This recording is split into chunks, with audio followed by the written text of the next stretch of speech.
recipient of the Most Outstanding Chamber Award 2019 in South Luzon. The CamSur Chamber of Commerce and Industry Incorporated is beyond inspired to uphold its vision of a robust business community lighting up at all levels of national and global economies, with a combination of breathing life in its mission to secure the long-term interest of all members and take a lead role in policy advocacies of all spheres of economic activities in pursuit of its commitment and advocacy of improving and sustaining competitive position of local businesses in both national and international markets. CSCCI continues to promote its Giant Steps objectives through its CamSur Business Expo. CSCCI held its 6th Regional Youth Entrepreneurship Congress, or RYEC, on September 6 to 7, 2019, with more than 2,000 participants. This two-day summit centered on engaging the youth in a wide range of entrepreneurial opportunities, management tools, business skills and frameworks articulated by highly successful and well-seasoned speakers. On October 3 to 5, 2019, the third Food and Beverage Expo, or FABEX, an equally beneficial four-day event whose main target exhibitors and manufacturers of cooking and bakery equipment and implements was held. It provided a successful venue for food producers to showcase their agricultural produce, as well as aquatic and fishery products. One of the goals of providing beneficial programs is to inspire the community to partake in the chamber movement. The influence it brought, ranging from student attendees to the business persons patronizing the chamber initiative program, has become the transcendental fruits of the continuous run of the CamSur Business Expo. With my engagement in CSCCI programs such as the Regional Youth Entrepreneurship Congress and Food and Beverage Expo, I was inspired to start my own novelty craft business, and now I continuously own my entrepreneurial skills being part of CSCCI Secretariat. I was able to attend the very first Regional Youth Entrepreneurship Congress during my college days in Ateneo. It gave me ideas on how a young person can enter into business. More importantly, it gave me inspiration to establish Team Bakers, my own online-based bakery business. Fast forward to 2020, I continuously witness how CSCCI inspires the youth to dream big. The success of CamSur Business Expo affirms it as one of the most sought-after business expos in the region and heightens our desire to introduce innovations even amid situations wherein we are challenged. The COVID-19 pandemic that we face is a newly opened gate of challenges wherein CSCCI bravely takes on by providing the business industry regular platforms for inspiration and mentoring. CSCCI remains positive in reimagining and promoting business-as-usual environment with considerations to COVID-19 protocols through its grand launch of the CamSur Business Expo 2020, the New Normal Series. This features eAgriSummit 2020 New Normal Farming and Marketing is a webinar series program in cooperation with the Department of Agriculture that aims to support local entrepreneurs in the agricultural industry to survive, reboot, and grow in these trying times of ASF and COVID. In response to the growing concerns on the lack of access to affordable and well-developed packaging materials that can compete with market-ready products and with the adverse effects of COVID-19 on the business industry, CSCCI, in partnership with the Department of Trade and Industry, or DTI, will be hosting PACNAS, Packaging Solutions to Kickstart Your Business, a webinar workshop on the latest trends in packaging, proper branding, and labeling of products for the local entrepreneurs and online sellers in Camarines and other provinces in the Bicol region. In the promotion of sustainable development and finding solutions to key challenges faced by the business sector, the CamSur Chamber ensures proper representation to national, regional, and/or local policymaking bodies to actively participate in the steering of public programs, fuel economic growth, and foster good public-private partnership. This 2020, CSCCI has influenced a local policy on truck ban affecting easy access to and from of our prime commodities and trade. its leadership steers the region by strongly opposing Provincial Ordinance Number 011-2020, which prohibits trucks from traversing the National Road or Maharlika Highway within the province of Albay. Strengthening Chamber's influence in the localities in its membership and affiliations to private and funding institutions as well as governmental entities. The CamSur CCII, in partnership with its member training institution, the Center for Creative and Technical Skill Institute, or CCTSI Incorporated, recently launched its first industry-based education and training program for the cooperative sector, the TESDA Co-op Competency Courses. This framework provides a consistent foundation upon which all programs, policies, and requirements is mapped to ensure that a focus on cooperative competence is maintained. Recognizing the importance of collaboration and partnership for both local and international business success, CSCCI officers and members joined forces and voluntarily traveled to Taiwan for a business benchmarking trip in early January 2020 to gain insights on innovative business strategies and explore global business opportunities. The CSCCI also utilizes Hanap.com, an online shopping destination designed and created by CamSur CCI past president Rico Evangelista, showcasing chamber members' products and services in a click. The organization banks on partnership with various entities, contributory efforts with its members, and the empowerment and capacity building programs for the marginalized groups. It regularly collaborates and closely supports social outreach projects and advocacies of the province and nearby areas. Other services and activities of the CamSur Chamber focus on situational analysis and evaluation of the effects of COVID-19. I would like to thank the PCCI and CSCCI for nominating Balerosa Farm Adventure Resort to be one of the possible agritourism pilot project of the USA. A cohesive and closely knit group. Member involvement in chamber activities has been consistently commendable, from attendance in regular meetings to individual assignments and participation in various committee works where members readily provide inputs and share time and resources selflessly to pursue chamber endeavors, as well as in chamber participation in socio-civic and cultural commitments.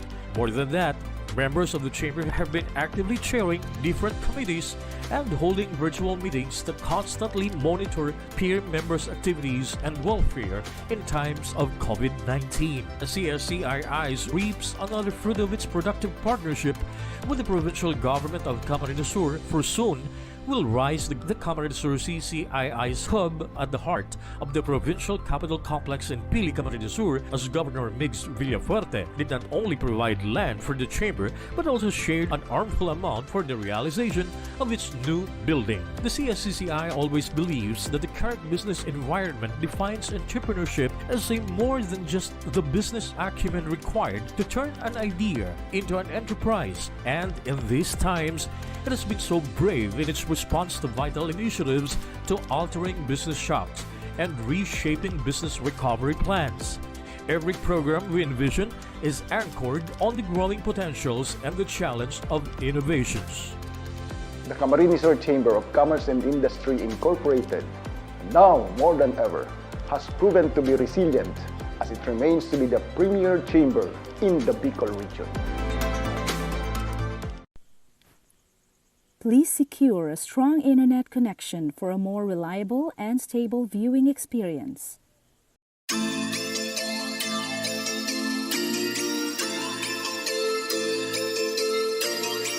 A leading business and investment center in the Bicol region, the province of Camarines Sur is known for its agro and agri-industrial expansion, IT innovations, and social and infrastructure development initiatives. Confidence in the local economy and the provincial government is driving entrepreneurship and accelerating financial transactions. And with sustained peace and order across community in the province, business and investors are assured of a secured environment. Sustained public investments in critical infrastructures and facilities capitalizes on the province's strategic geographic locations, expansive agricultural lands, and scenic tourism destinations. while protecting its gifted and hardworking human resources, continuously enhancing their skills, have built a local economy resilient to external shocks and threats, such as the ongoing COVID-19 pandemic.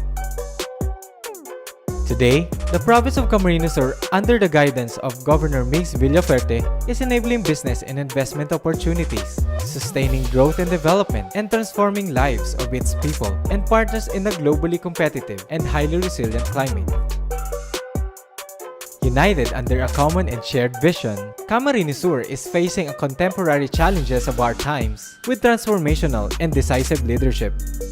To address the challenges of comprehensive area development in the province, massive road infrastructure projects were initiated. The CamSur Tourism Coastal Highway, the Quezon-Bicol Expressway, Pili Central Station, bypass roads, and other road networks. These mega projects in the integrated Luzon Spine Network ensures 2 hours savings in the travel time from Manila to Camarines Sur, making the province an attractive place to live and work. CamSur is poised to be the home of one of the largest international cargo ports in the world, expanding the country's economic corridor and connecting the region across the globe. Camarines Sur, the Philippines' gateway to Western Pacific region trade. To intensify the benefits of the transport-related infrastructure, CamSur also embarks on widespread sitio electrification and power line enhancement programs, construction of the iconic Capitol building as one-stop shop hub for business transactions, and development of special economic zones and industrial parks. By integrating our communities and business, as well as tourism and industrial zones, we create a growth corridor that increases accessibility and reduces the cost of business operations. Prior to the COVID-19 outbreak, the provincial government of Camarines Sur has already implemented various interventions, policies, and programs aimed towards ensuring continuous operation of businesses. CamSur has established the first IATF-designated hospital isolation facility outside of Metro Manila. The province also launched the Hospital on Wheels for patients in special or high-risk situations and employed healthcare backpackers modeled from the Cuban healthcare system to serve as active case finders. As a result, Camarines Sur was one of the first provinces to transition to MGCQ, allowing businesses to recuperate immediately and opening doors for the emergence of the new MSMEs. To further support local businesses, CamSur pushed for the procurement of locally manufactured face masks, face shields, alcohol, and other personal protective equipments or PPEs. The province also implemented a tax subsidy and incentives program to stimulate and encourage small and medium entrepreneurial activities. As we move forward to a post-COVID-19 scenario, the province of Camarines Sur boasts its readiness to shift to the expected new normal through the intensified research and development and upskilling our workforce. While COVID-19 is our most immediate threat, we continue to pay attention to the broader issues of our contemporary societies: digital connectivity and integration, environmental conservation, and global climate change adaptation. To support food security while investing in more sustainable alternatives, we invested in a NIPA bioethanol production project, in aquaculture demo farms, soft broom making from tiger grass and upland communities, gabot productions from raw abaca, and bee culture demo farms. Finally, we believe that investing in our people is key to making it in the expected new normal. Our business expos, technology fairs, construction and agricultural summits, youth entrepreneurship congress, and food beverages expos have consistently provided a platform for consumers, business, and industrial interactions. The expected new normal, they say, is digital. This is why we have to prioritize building our digital infrastructure and upskilling our students and workforce so they can adapt and survive the digital new normal. Our modern Wi-Fi ready classrooms, e-learning initiatives, and other skills development programs are just some of the ways that will make Camarines Sur digital future ready.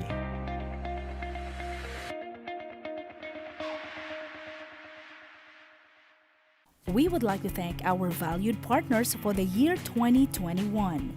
Province of Camarines Sur, Department of Agriculture Region 5, Department of Trade and Industry, Angena Trading, GCI Construction and Development Corporation, Jurassic Construction and Supplies, Pixeled Solution, Medlane Enterprises, Ngo & Sons Trading and Industries Incorporated, SVM Marketing Solutions OPC, Tugawi Cove Resort.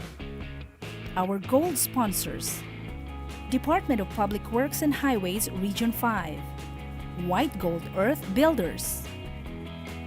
Our silver sponsors: Adjed Builders and Development Corporation, Naga Queenstown Realty and Development Incorporated, RD Dio Aggregate and Construction Services, Landis Poultry Farm.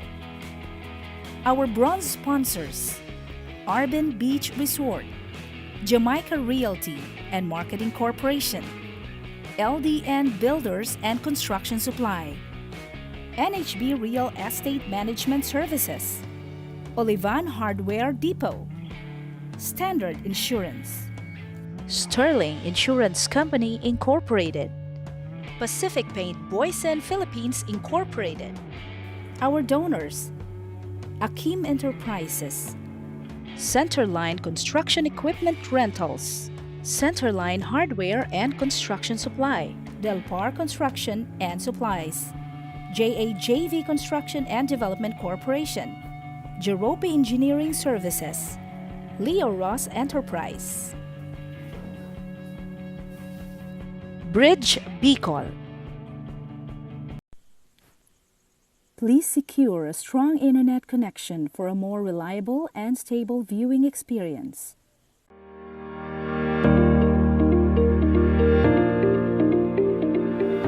The threat of COVID-19 has changed the Philippine socio-economic landscape in many ways. Over a year, we have been forced to choose between safeguarding our personal health and our own economic survival. But now, there is a better choice. There is a safe space where we are free to work, to socialize, and do business, where we can be a community. Welcome to the world of CSCCI Vertex. Experience our immersive and interactive digital platform where online meetings, webinars, and virtual events are just one click away. Where you never have to leave the comfort and safety of your own home. Bringing together all the elements of a real business expo. This digital platform not only hosts virtual events, but also features an interactive virtual exhibition hall where consumers can explore, shop, learn, and be entertained. With CSCCI Vertex, businesses can showcase their products and services, link to external websites, offer downloadable content, monitor participation, generate electronic certificates, manage mass SMS and email distribution, and create a consumer database effortlessly in real time. This is the power of CSCCI Vertex, and now we are putting this power into your hands, powering your business for a better normal.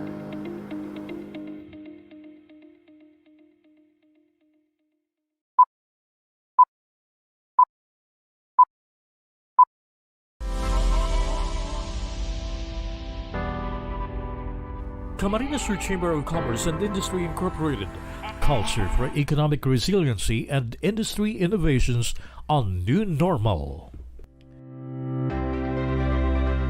As a domestic non-stock, non-profit, and non-government business organization, the Camarines Chamber of Commerce and Industry Incorporated continues to strive in increasing competitive edge and innovations on entrepreneurial culture among Bicolanos. Since 2002, the CSCCI serves is a province-wide organization of committed businessmen and entrepreneurs who will serve, among others, as a private sector arm of the provincial government in the thrust to promote the economy of Camarines Sur.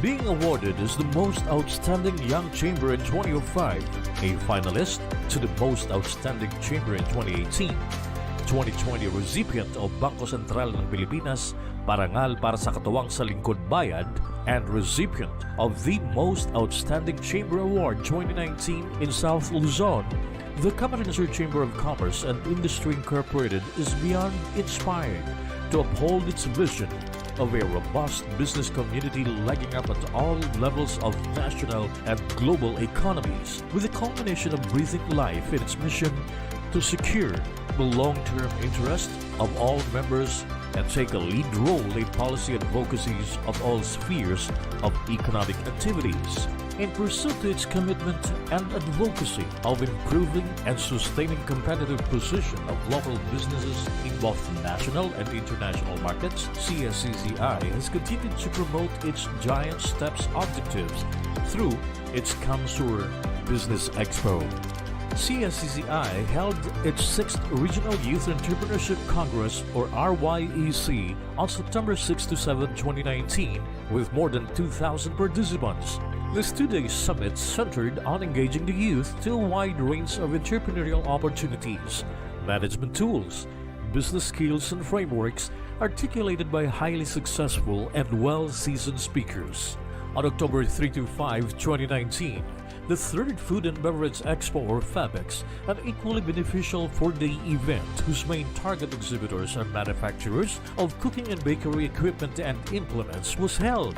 It provided a successful venue for food producers to showcase their agricultural produce, as well as aquatic and fishery products. One of the goals of providing beneficial programs is to inspire the community to partake in the chamber movement. The influence it brought, ranging from student attendees to business persons patronizing this chamber initiative program, has become the transcendental fruits of the continuous run of the CamSur Business Expo. With my engagement in CSCCI programs such as the Regional Youth Entrepreneurship Congress and Food and Beverage Expo, I was inspired to start my own novelty craft business, and now I continuously own my entrepreneurial skills being part of CSCCI Secretariat. I was able to attend the very first Regional Youth Entrepreneurship Congress during my college days in Ateneo. It gave me ideas on how a young person can enter into business.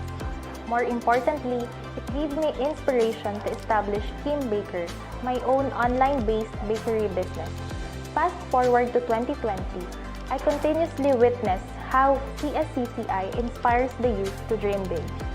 The success of CamSur Business Expo affirms it as one of the most sought-after business expos in the region and heightens our desire to introduce innovations even amid situations wherein we are challenged. The COVID-19 pandemic that we face is a newly opened gate of challenges wherein CSCCI bravely takes on by providing the business industry regular platforms for inspiration and mentoring. CSCCI remains positive in reimagining and promoting business-as-usual environment with considerations to COVID-19 protocols through its grand launch of the CamSur Business Expo 2020, the New Normal Series. This features eAgriSummit 2020 New Normal Farming and Marketing is a webinar series program in cooperation with the Department of Agriculture that aims to support local entrepreneurs in the agricultural industry to survive, reboot, and grow in these trying times of ASF and COVID.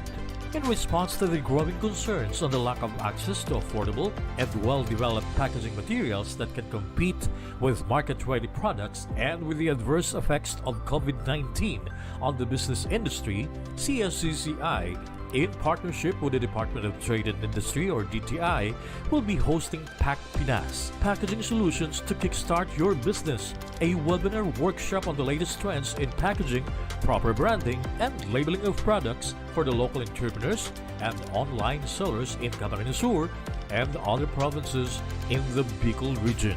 In the promotion of sustainable development and finding solutions to key challenges faced by the business sector, the CamSur Chamber ensures proper representation to national, regional, and/or local policymaking bodies to actively participate in the steering of public programs, fuel economic growth, and foster good public-private partnership.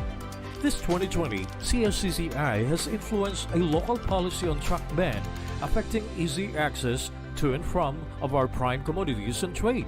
Its leadership steers the region by strongly opposing Provincial Ordinance Number 011-2020, which prohibits trucks from traversing the National Road or Maharlika Highway within the province of Albay. Strengthening Chamber's influence in the localities in its membership and affiliations to private and funding institutions as well as governmental entities.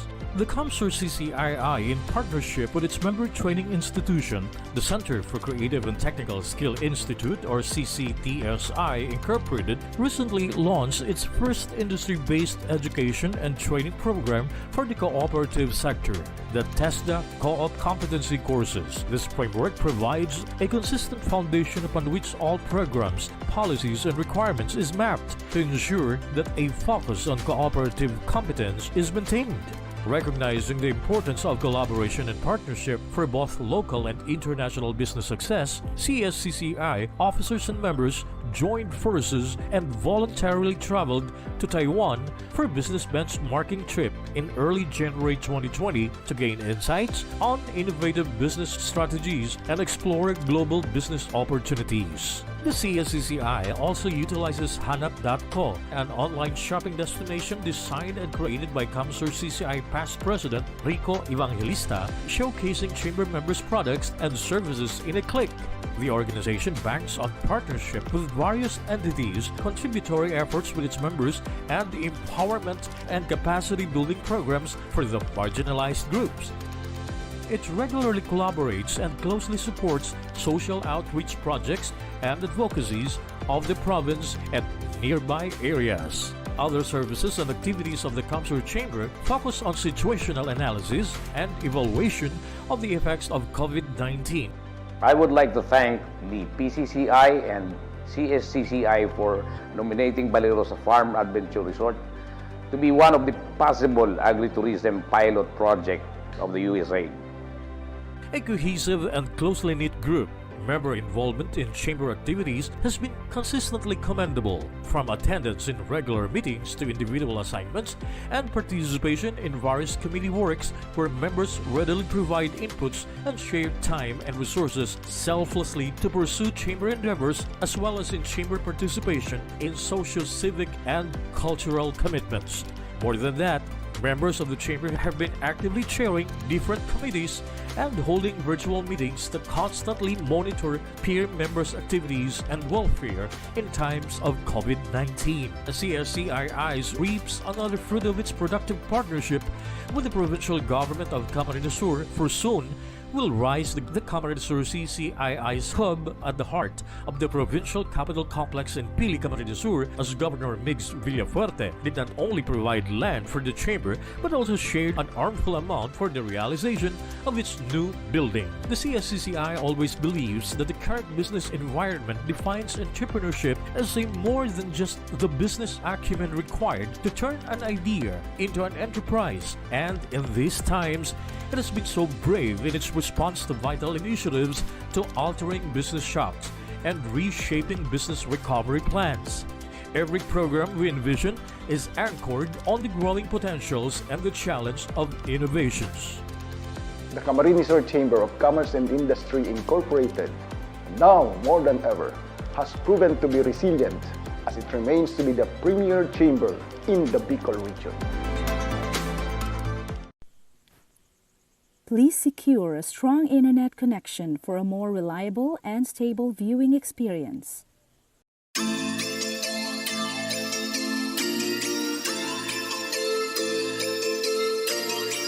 A leading business and investment center in the Bicol region, the province of Camarines Sur is known for its agro and agri-industrial expansion, IT innovations, and social and infrastructure development initiatives.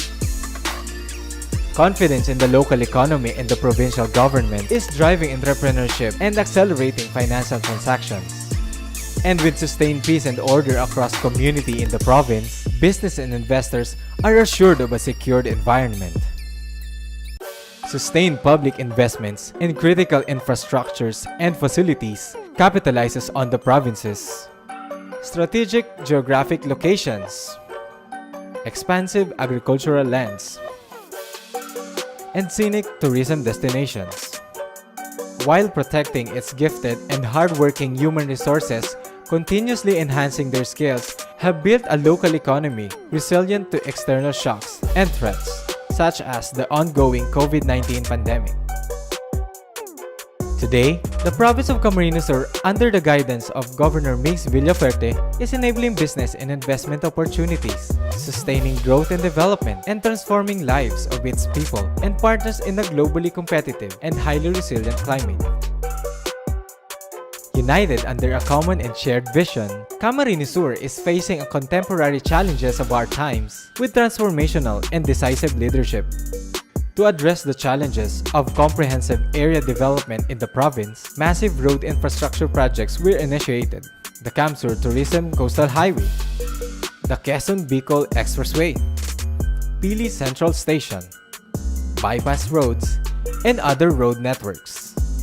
These mega projects in the integrated Luzon Spine Network ensures 2 hours savings in the travel time from Manila to Camarines Sur, making the province an attractive place to live and work.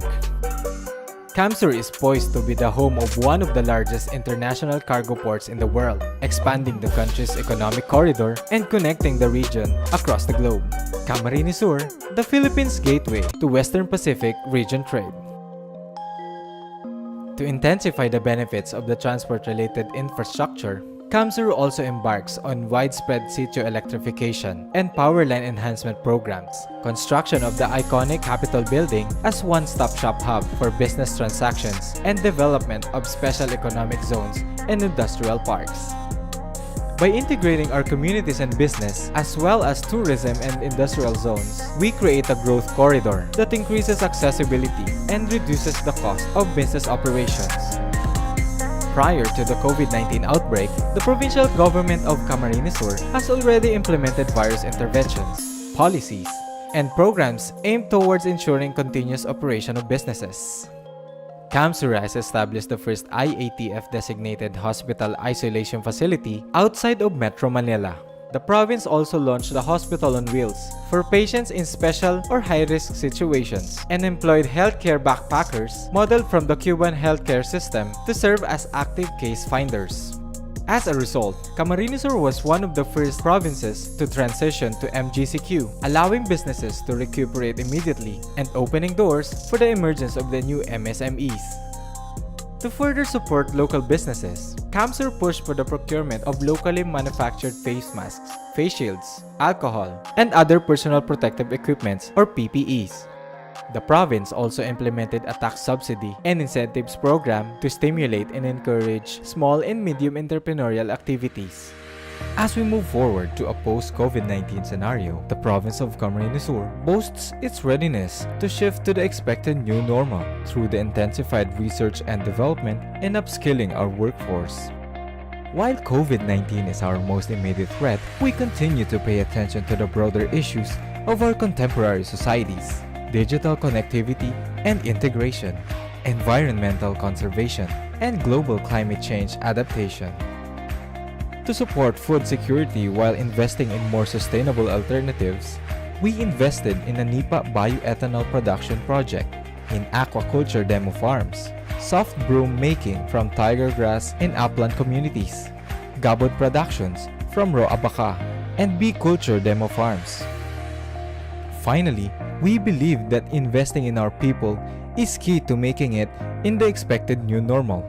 Our business expos, technology fairs, construction and agricultural summits, youth entrepreneurship congress, and food beverages expos have consistently provided a platform for consumers, business, and industrial interactions. The expected new normal, they say, is digital. This is why we have to prioritize building our digital infrastructure and upskilling our students and workforce so they can adapt and survive the digital new normal. Our modern Wi-Fi ready classrooms, e-learning initiatives, and other skills development programs are just some of the ways that will make Camarines Sur digital future ready.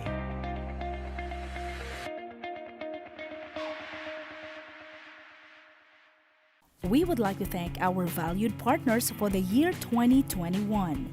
Province of Camarines Sur, Department of Agriculture Region 5, Department of Trade and Industry, Angena Trading, GCI Construction and Development Corporation, Jurassic Construction and Supplies, Pixeled Solution, Medlane Enterprises, Ngo & Sons Trading and Industries Incorporated, SVM Marketing Solutions OPC, Tugawi Cove Resort. Our gold sponsors: Department of Public Works and Highways Region 5, White Gold Earth Builders. Our silver sponsors: AdJed Builders and Development Corporation, Naga Queenstown Realty and Development Incorporated, RD Dio Aggregate and Construction Services, Landis Poultry Farm. Our bronze sponsors: Arbin Beach Resort, Jamaica Realty and Marketing Corporation, LDN Builders and Construction Supply, NHB Real Estate Management Services, Olivan Hardware Depot, Standard Insurance, Sterling Insurance Company Incorporated, Pacific Paint Boysen Philippines Incorporated. Our donors: Akim Enterprises, Centerline Construction Equipment Rentals, Centerline Hardware and Construction Supply, Delpar Construction and Supplies, JAJV Construction and Development Corporation, Jerope Engineering Services, Leo Ross Enterprise, Bridge Bicol. Please secure a strong internet connection for a more reliable and stable viewing experience.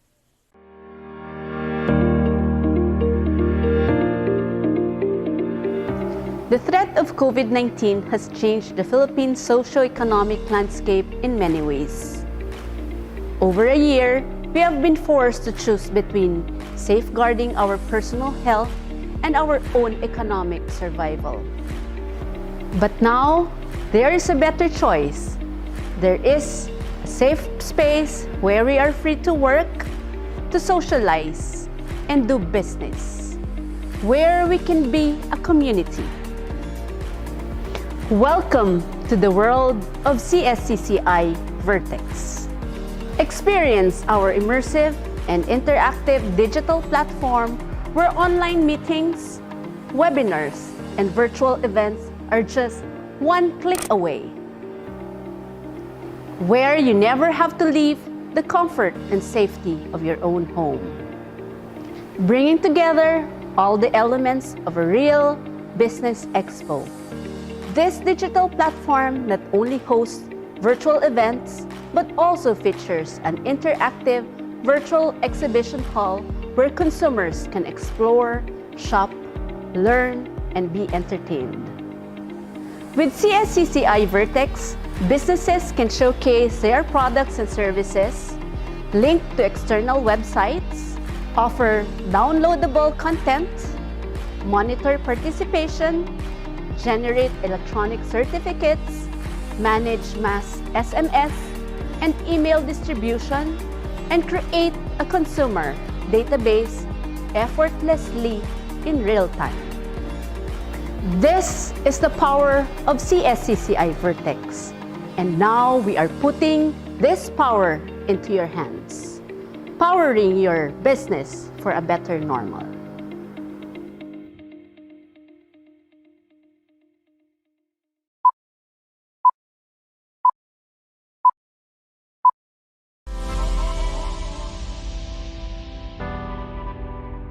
Camarines Sur Chamber of Commerce and Industry Incorporated, culture for economic resiliency and industry innovations on New Normal.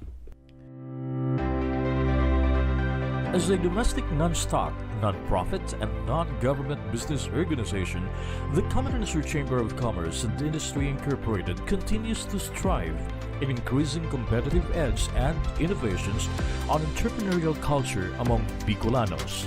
Since 2002, the CSCCI serves as a province-wide organization of committed businessmen and entrepreneurs who will serve, among others, as a private sector arm of the provincial government in the thrust to promote the economy of Camarines Sur.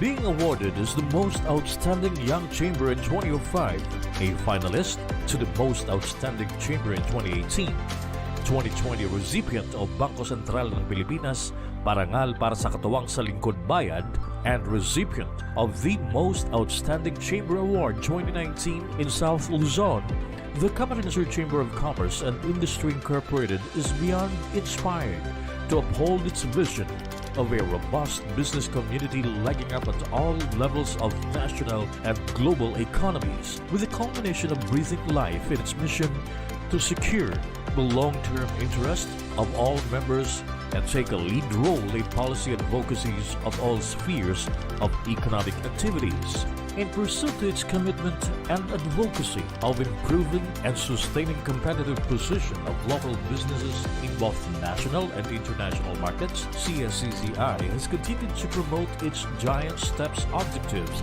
through its CamSur Business Expo. CSCCI held its 6th Regional Youth Entrepreneurship Congress, or RYEC, on September 6 to 7, 2019, with more than 2,000 participants.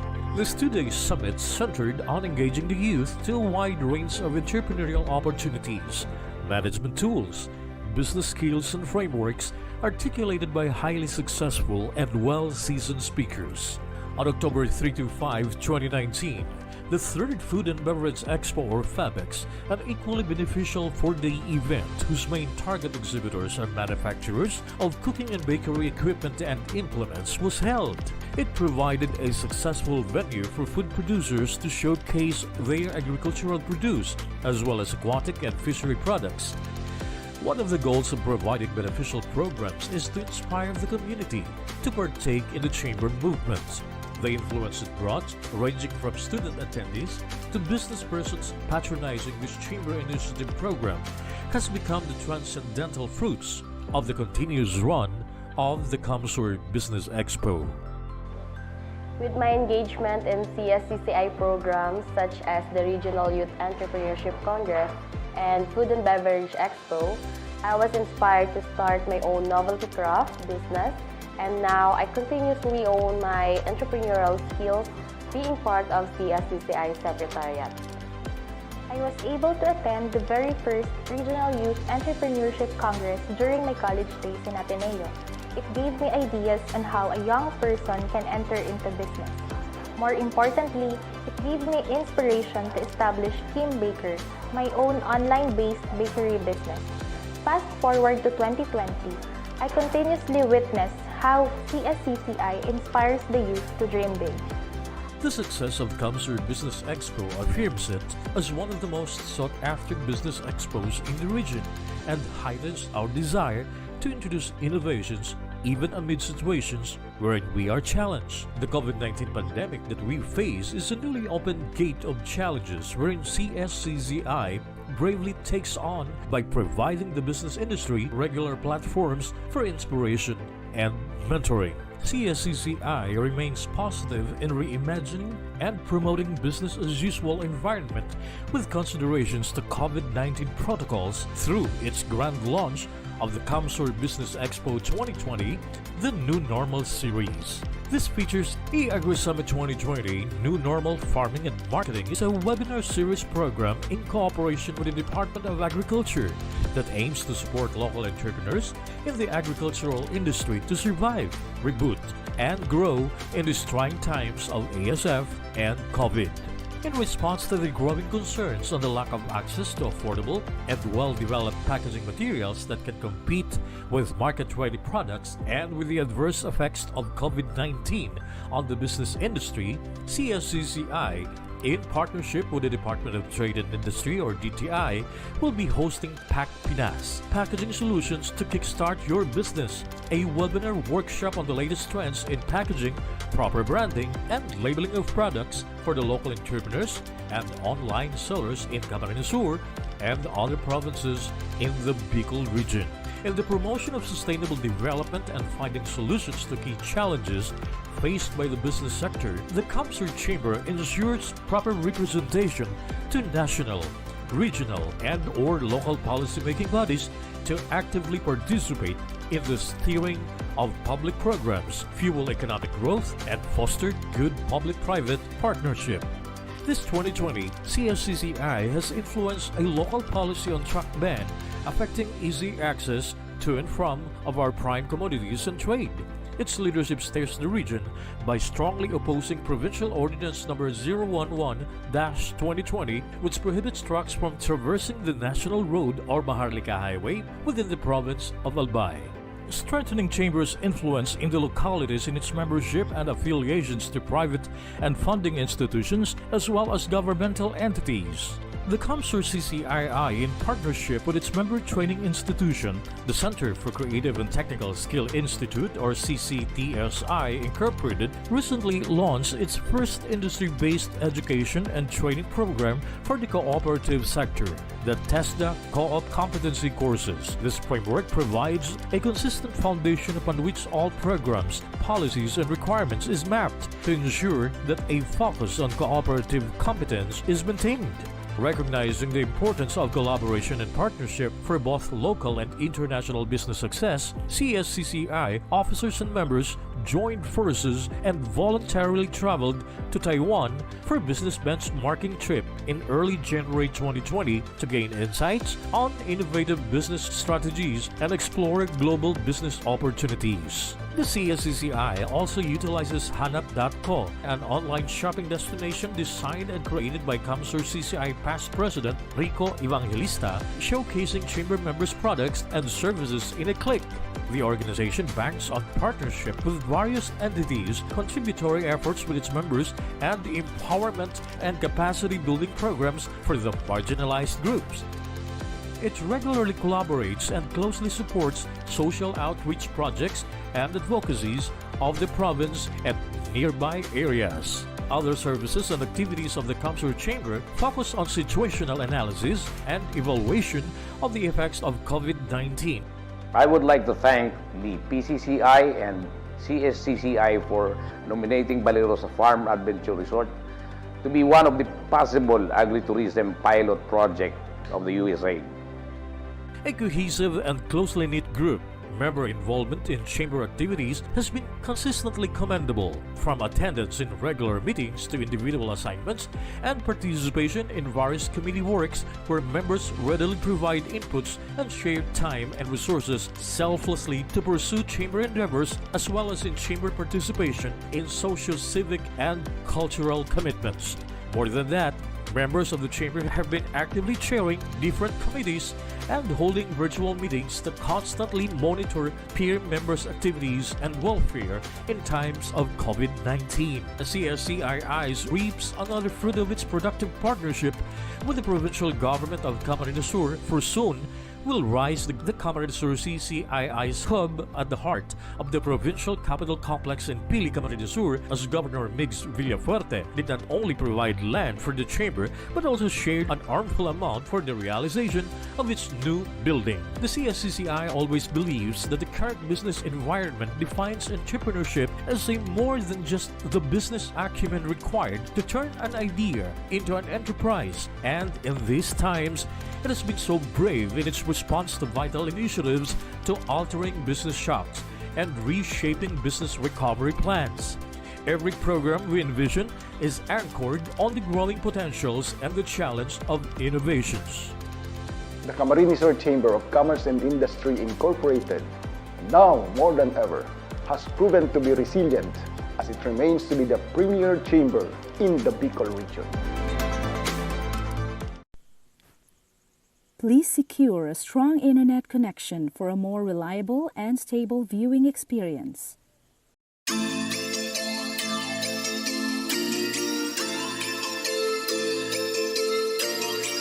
A leading business and investment center in the Bicol region, the province of Camarines Sur is known for its agro and agri-industrial expansion, IT innovations, and social and infrastructure development initiatives. Confidence in the local economy and the provincial government is driving entrepreneurship and accelerating financial transactions. And with sustained peace and order across community in the province, business and investors are assured of a secured environment. Sustained public investments in critical infrastructures and facilities capitalizes on the province's strategic geographic locations, expansive agricultural lands, and scenic tourism destinations, while protecting its gifted and hardworking human resources, continuously enhancing their skills, have built a local economy resilient to external shocks and threats, such as the ongoing COVID-19 pandemic. Today, the province of Camarines Sur, under the guidance of Governor Mix Villaferte, is enabling business and investment opportunities, sustaining growth and development, and transforming lives of its people and partners in a globally competitive and highly resilient climate. United under a common and shared vision, Camarines Sur is facing a contemporary challenges of our times with transformational and decisive leadership. To address the challenges of comprehensive area development in the province, massive road infrastructure projects were initiated. The CamSur Tourism Coastal Highway, the Quezon Bicol Expressway, Pili Central Station, bypass roads, and other road networks. These mega projects in the integrated Luzon Spine Network ensures 2 hours savings in the travel time from Manila to Camarines Sur, making the province an attractive place to live and work. CamSur is poised to be the home of one of the largest international cargo ports in the world, expanding the country's economic corridor and connecting the region across the globe. Camarines Sur, the Philippines' gateway to Western Pacific region trade. To intensify the benefits of the transport-related infrastructure, CamSur also embarks on widespread sitio electrification and power line enhancement programs, construction of the iconic Capitol building as one-stop shop hub for business transactions, and development of special economic zones and industrial parks. By integrating our communities and business, as well as tourism and industrial zones, we create a growth corridor that increases accessibility and reduces the cost of business operations. Prior to the COVID-19 outbreak, the provincial government of Camarines Sur has already implemented various interventions, policies, and programs aimed towards ensuring continuous operation of businesses. CamSur has established the first IATF-designated hospital isolation facility outside of Metro Manila. The province also launched the Hospital on Wheels for patients in special or high-risk situations and employed healthcare backpackers modeled from the Cuban healthcare system to serve as active case finders. As a result, Camarines Sur was one of the first provinces to transition to MGCQ, allowing businesses to recuperate immediately and opening doors for the emergence of the new MSMEs. To further support local businesses, CamSur pushed for the procurement of locally manufactured face masks, face shields, alcohol, and other personal protective equipments or PPEs. The province also implemented a tax subsidy and incentives program to stimulate and encourage small and medium entrepreneurial activities. As we move forward to a post-COVID-19 scenario, the province of Camarines Sur boasts its readiness to shift to the expected new normal through the intensified research and development and upskilling our workforce. While COVID-19 is our most immediate threat, we continue to pay attention to the broader issues of our contemporary societies: digital connectivity and integration, environmental conservation, and global climate change adaptation. To support food security while investing in more sustainable alternatives, we invested in a NIPA bioethanol production project, in aquaculture demo farms, soft broom making from tiger grass in upland communities, gabot productions from raw abaca, and bee culture demo farms. Finally, we believe that investing in our people is key to making it in the expected new normal. Our business expos, technology fairs, construction and agricultural summits, youth entrepreneurship congress, and food beverages expos have consistently provided a platform for consumers, business, and industrial interactions. The expected new normal, they say, is digital. This is why we have to prioritize building our digital infrastructure and upskilling our students and workforce so they can adapt and survive the digital new normal. Our modern Wi-Fi ready classrooms, e-learning initiatives, and other skills development programs are just some of the ways that will make Camarines Sur digital future ready.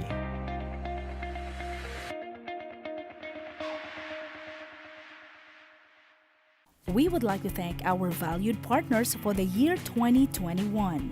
Province of Camarines Sur, Department of Agriculture Region 5, Department of Trade and Industry, Angena Trading, GCI Construction and Development Corporation, Jurassic Construction and Supplies, Pixeled Solution, Medlane Enterprises, Ngo & Sons Trading and Industries Incorporated, SVM Marketing Solutions OPC, Tugawi Cove Resort. Our gold sponsors: Department of Public Works and Highways Region 5, White Gold Earth Builders. Our silver sponsors: Adjed Builders and Development Corporation, Naga Queenstown Realty and Development Incorporated, RD Dio Aggregate and Construction Services, Landis Poultry Farm. Our bronze sponsors: Arbin Beach Resort, Jamaica Realty and Marketing Corporation, LDN Builders and Construction Supply, NHB Real Estate Management Services, Olivan Hardware Depot, Standard Insurance, Sterling Insurance Company Incorporated, Pacific Paint Boysen Philippines Incorporated.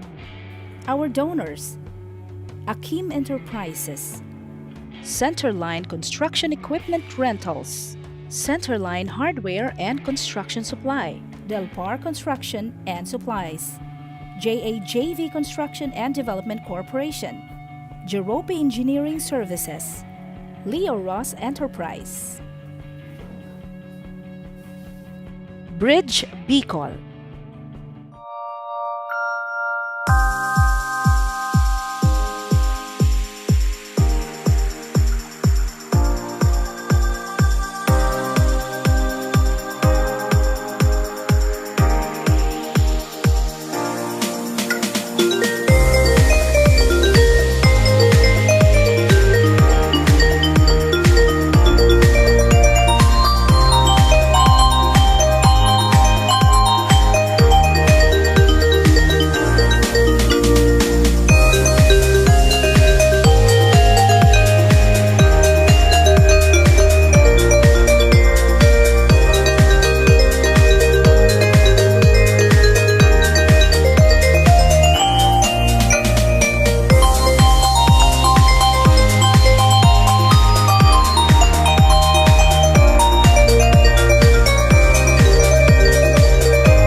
Ladies and gentlemen, the invocation followed by the Philippine National Anthem.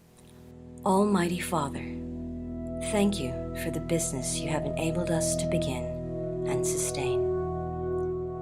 Enlighten our way in leading and inspiring people engaged in business organizations, industries, and communities in Camarines Sur and in Bicol that we serve. Allow us for the mastery of your will, for the role you would want our business to play in your divine plan. Keep us humble with our successes and innovative and dynamic in our programs. Let our business involvements in the CamSur Chamber of Commerce and Industry projects be models of inspired integrity and allow it to bring prosperity and progress among Bicolanos. In Jesus' name we pray. Amen.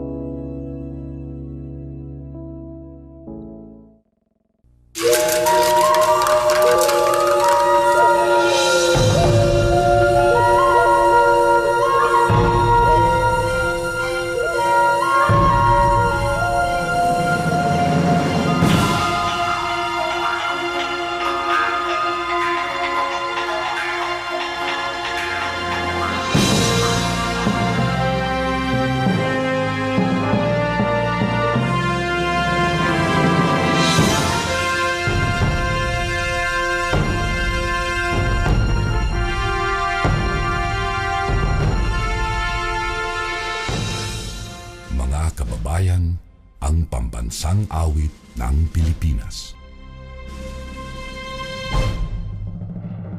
Kayang mag-ibig, telas ng silanganan, alam ng puso, sa dikit mo'y buhay.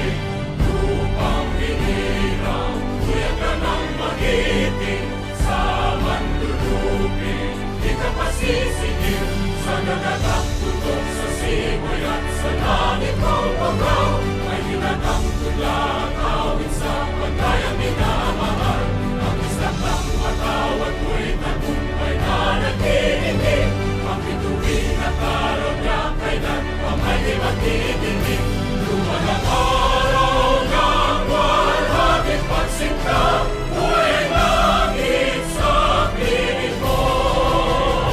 Ang inigaya ng pagkay mga api, ang mamatay ng dahil sa'yo.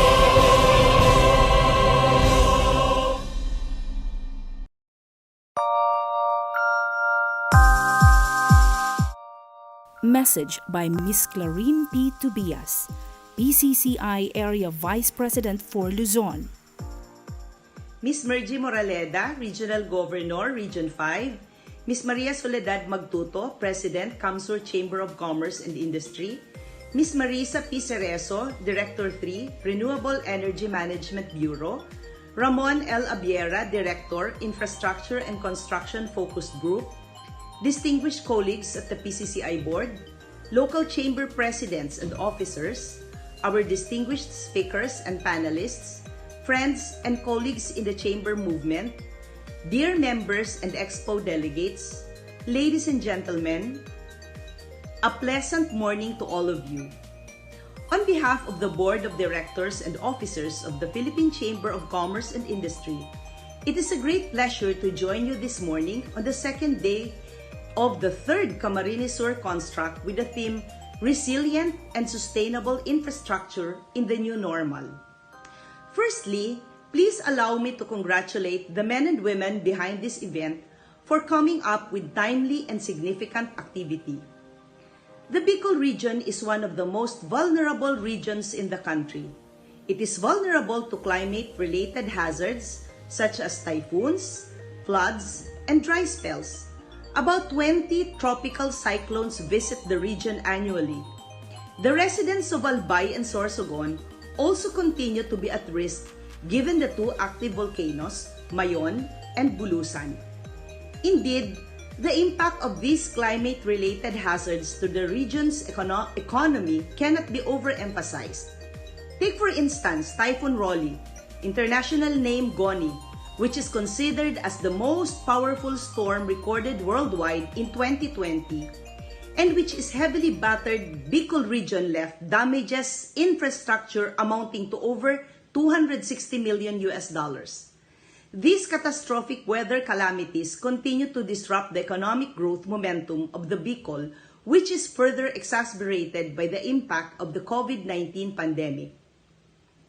It is therefore remarkable that your chamber to continue advocate for a resilient and sustainable infrastructure through activities such as the CamSur Construct, which feature discussions on sustainable infrastructure solutions such as green building development, green and bamboo architecture, and the leverage on future technologies and eco-friendly building materials to help businesses adapt to digitalization of construction. We at PCCI are one with you in this advocacy. We will continue to champion policy measures that contribute to sustainable development as envisioned in the country's Ambition 2040. As the Vice President of PCCI South Luzon, I can affirm and assure all of you that our MSMEs in the Bicol region will always have opportunity to voice out their issues and critical problems as well as best practices regarding government policies, programs, and activities. I would also like to commend CamSur Provincial offices for implementing projects and programs such as water and power networks, farm-to-market roads, and new school buildings. I am confident that this will positively impact the MSMEs in your area and will keep our economy moving forward. Infrastructure projects benefit all the lives of people, their livelihoods and accessibility, such as tourism. Residents gain easier access in transporting their agricultural products from farm to market, and most especially, better safety from calamities that is usually experienced by areas. As mentioned by DPWH Secretary Mark Villar, the pandemic indeed has massively affected our lives. He posed an interesting question: how do we make infrastructure sustainable in time of pandemic? As the Department of Welfare and Highways believe that we will be able to stand and recover from these conditions, I firmly believe as well that we will be able to rise from these abrupt challenges brought about us since last year. Sustainable infrastructure indeed plays a vital role in advancement of people while responding to unexpected events. I encourage everyone to contribute to the national goal in poverty alleviation and sustainable approaches. As businessmen and women, we have the capability to provide opportunities to attract new investments, develop our traditional ways, and consequently generate larger employment rates in our areas, the Bicol region, and the country. Again, congratulations to the officers and members of Camarines CCI. Thank you and good morning. Green building refers to both a structure and the application of processes that are environmentally responsible and resource efficient throughout a building's life cycle. From planning to design, construction, operation, maintenance, renovation, and demolition. Our next segment is our session on green building development. Introduction of speaker for the topic entitled Green Architecture.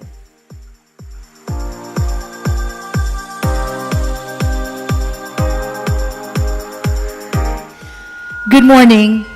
It's my honor to introduce to you our first speaker for second session. Our speaker is a registered licensed architect and also an urban planner with over 10 years of diversified experience in various residential, commercial, office, institutional, liturgical, and hospitality development projects. He is an alumnus of the University of Santo Tomas in Manila, where he finished his bachelor's degree in architecture in 2007. Another milestone was added to his shoulder this year, 2021, when he finished the special course on Urban and Regional Planning at the University of the Philippines School of Urban and Regional Planning.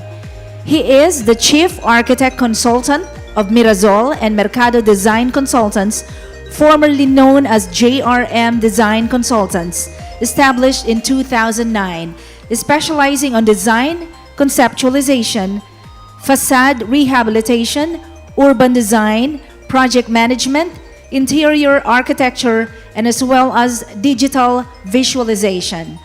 He currently holds the position of Design Architect of the Engineering and Design Group of Jamaica Realty and Marketing Corporation, a real estate corporation with residential subdivisions from regions 1 to 5. He is also one of the members of the founding group and the incumbent president of the United Architects of the Philippines Las Piñas chapter, and a member of the Philippine Institute of Environmental Planners. He has also contributed published articles for the newspaper The Manila Times about architecture and design, as well as the significance of the architecture profession in the real estate industry. He is an avid urban sketcher and a watercolor plein air enthusiast. Ladies and gentlemen, help me and join me in welcoming our first speaker, architect environmental planner, Janus Renan Mirazol. Hi, good morning. My name is Janus. I'm an architect and urban planner. For today, we shall begin this presentation with a brief introduction on green architecture and share with you how man first came about with the idea of sustainability. We shall also be tackling on its significance, the remarkable benefits, and various features of green building from design, construction, and operation. During this webinar, we shall be seeing samples of green projects and their key features. We shall also take a short preview on the Philippine Green Building Code, though we may not be able to tackle the technical ins and outs of the code, as this may need a more thorough discussion. But most importantly, what I wanted to share with you today are the green concepts and strategies that you can do on your own, whether to your house or place of work, which would progress this advocacy up to greater heights and improve your quality of life.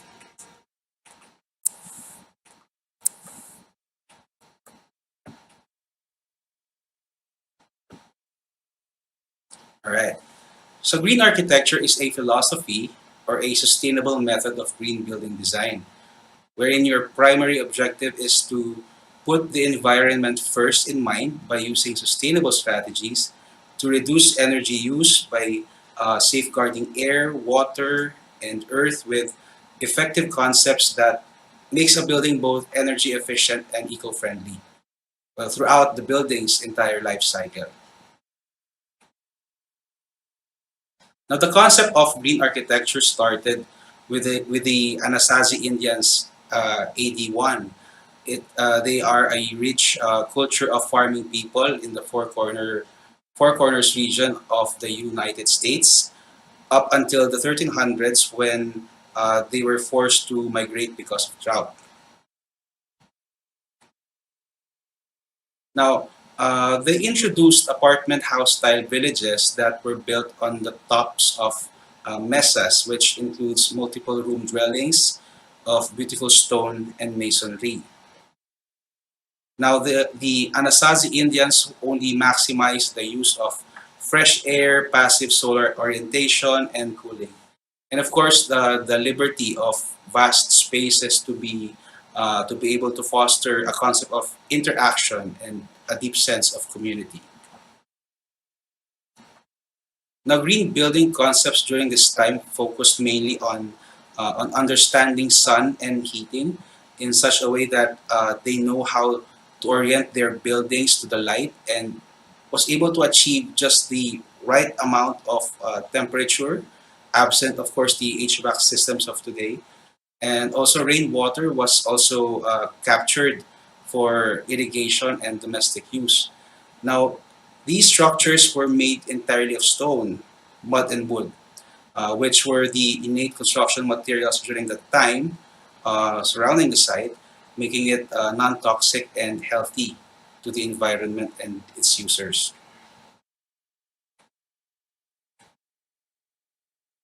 But the first modern example of green building was pioneered in 1977 by Norman Foster, the architect of Willis Faber and Dumas headquarters, which is now called the Willis Building, located in Ipswich, Suffolk, UK.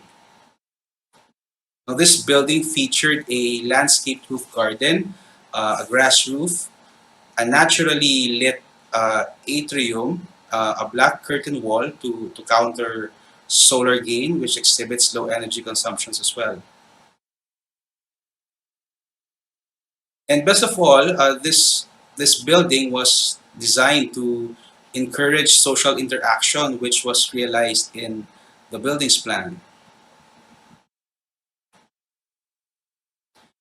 In the Philippines, the first certified green project was designed by Oppenheim Architecture and Design. It is the Net Metropolis by the Net Group, which is located in 5th Avenue, Bonifacio Global City, Taguig, in 2011, which is the flagship pilot development of the Philippine Green Building Council, or PhilGBC. This development is a mixed-use office retail complex occupying a 3-acre block, and it is composed of 3 towers ranging from 24 to 40 stories high, which I think it rests on 6 levels of parking floors and a fully arcaded retail. Now, the project envisions both environmental and economical resolution by incorporating 2 recreational parks as an amenity and landscape focal points. Now, the design was derived from a series of study of solar conditions and as well as outward views, which is represented in the building's dynamic and non-monotonous facade treatment. Also, a combination of sun shading and a double glazed curtain wall glass with low emissivity coating to reject the heat. Okay, so each of the towers considered minimizing solar heat gain while preserving scenic views, as well as optimizing the natural light, which was made possible using the aluminum screen overlays. Other features involve harvesting of condensate water from the air conditioning to be used for landscaping and cleaning, cold air recycling, wherein a portion of the cool exhaust air is ducted in to the arcade area to provide comfort cooling. Now, this development showcased green building practices adapted to the local context as evaluated by the Philippine Green Building Rating System, or BERDE. Now, it is harmless to say that green building is a guilt-free and fail-proof practice in design, construction, and operation, as this significantly provides healthier, more comfortable environments and occupant satisfaction. The multiple benefits that can be derived from its application can address many of our global concerns, such as climate change, uh, sustainable economic growth, and even wellness. Now, green building makes our built environment adaptable and resilient to all sorts of changes. Of course, with the assistance of modern day technology. Now, according to World Green Building Council, or WGBC, green building reduces or eliminates the negative impacts and creates positive impacts on our climate and natural environment. It also preserves precious natural resources and improves the quality of life. From the efficient use of energy, water, and other resources through the advancements of technology to make renewable and sustainable, to enabling the recycling and reuse of materials to support pollution and waste reduction measures, to providing good indoor environmental air quality using non-toxic materials and finishes, And of course, taking into consideration the quality of life of the occupants from the start of the building's design by including them as early as the planning stages. Now, in construction, you can consider strategies on site that will save money and resources, even at the first day of construction. So, this is by reducing unnecessary construction activities due to the lack of pre-planning actions.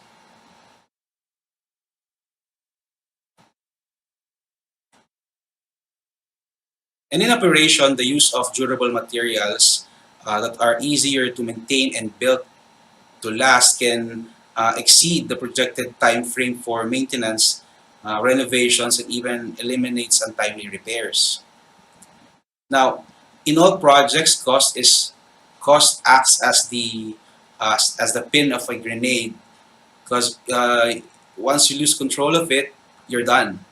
Now, in green building, uh, initial cost is the actual cost of materials or products because one must be wise with the selection of finishes, like opting to use the ones that is locally available than its imported counterparts. Now, for example, the use of mahogany as a building material within a site of its abundance could be more feasible than importing other species from other sources.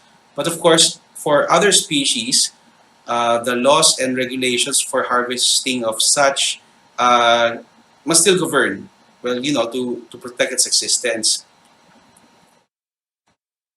So technology-aided green building strategies and concepts may also require a very costly upfront cost. One perfect example are the solar panels, which is readily available in the market, costing around 125,000 pesos to 1.2 million pesos.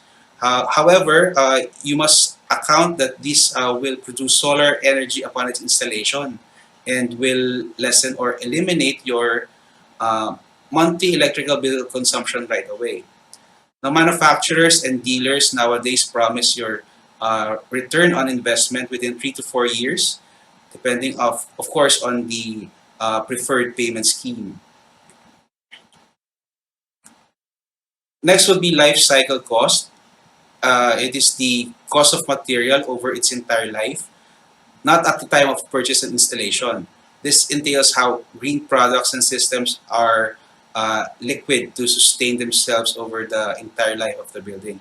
So, for instance, if you will sum up the cost of electricity and air conditioning maintenance of a 15-year-old building, you will see that this will be greater than its construction cost, and you will discover the savings that you have earned. The third would be the maintenance cost, which is the cost of having a home. Now, this involves the cost of repairs and service checkups, which sometimes are difficult to manage as these are deemed less pressing. However, many homeowners are caught by surprise since these are not usually part of their monthly budget. Examples of which are air conditioning cleaning, repainting, roof and drainage, uh, electrical repairs.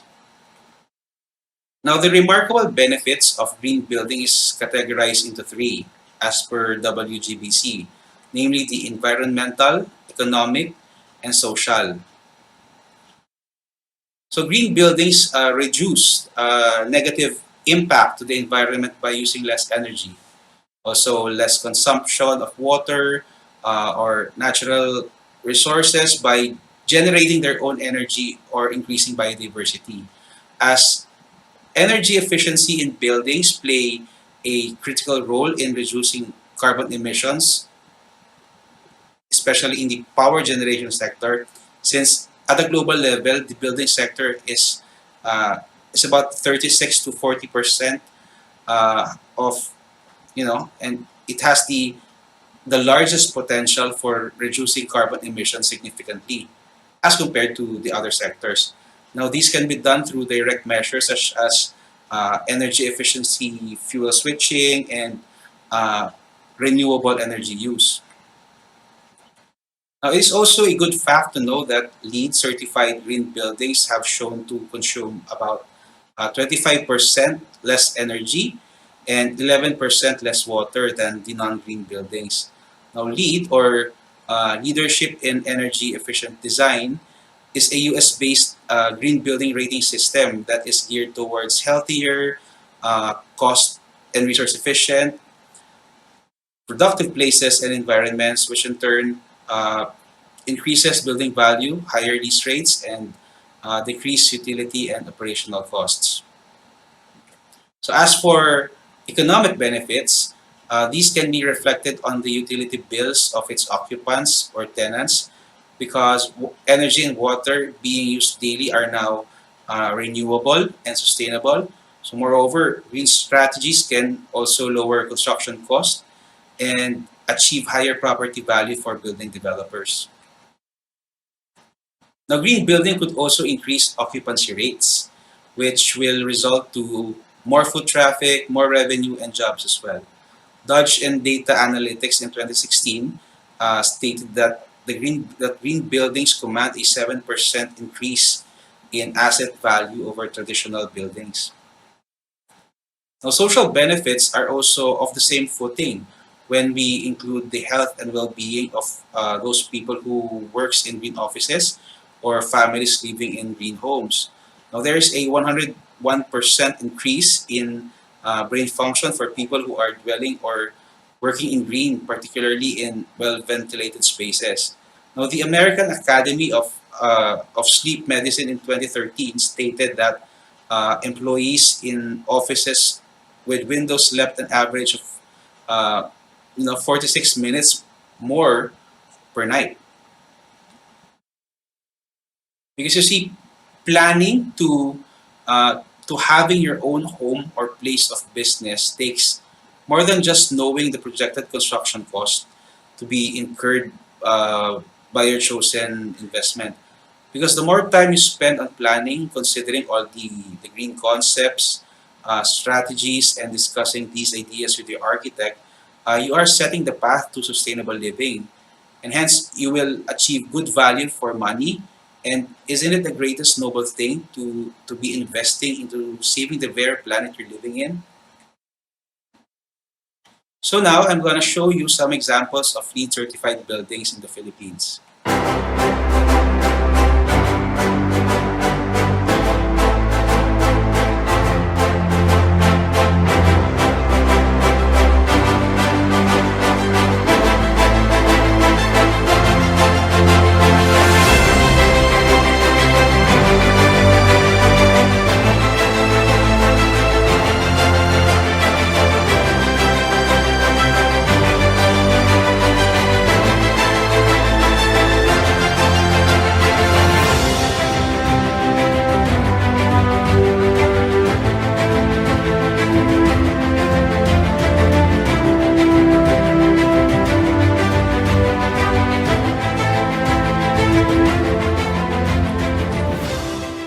The Philippine Green Building Code was developed by DPWH in 2016 to promulgate and concretize green practices for buildings to use resources such as energy, water, and materials efficiently while reducing the building's impact on human health and environment.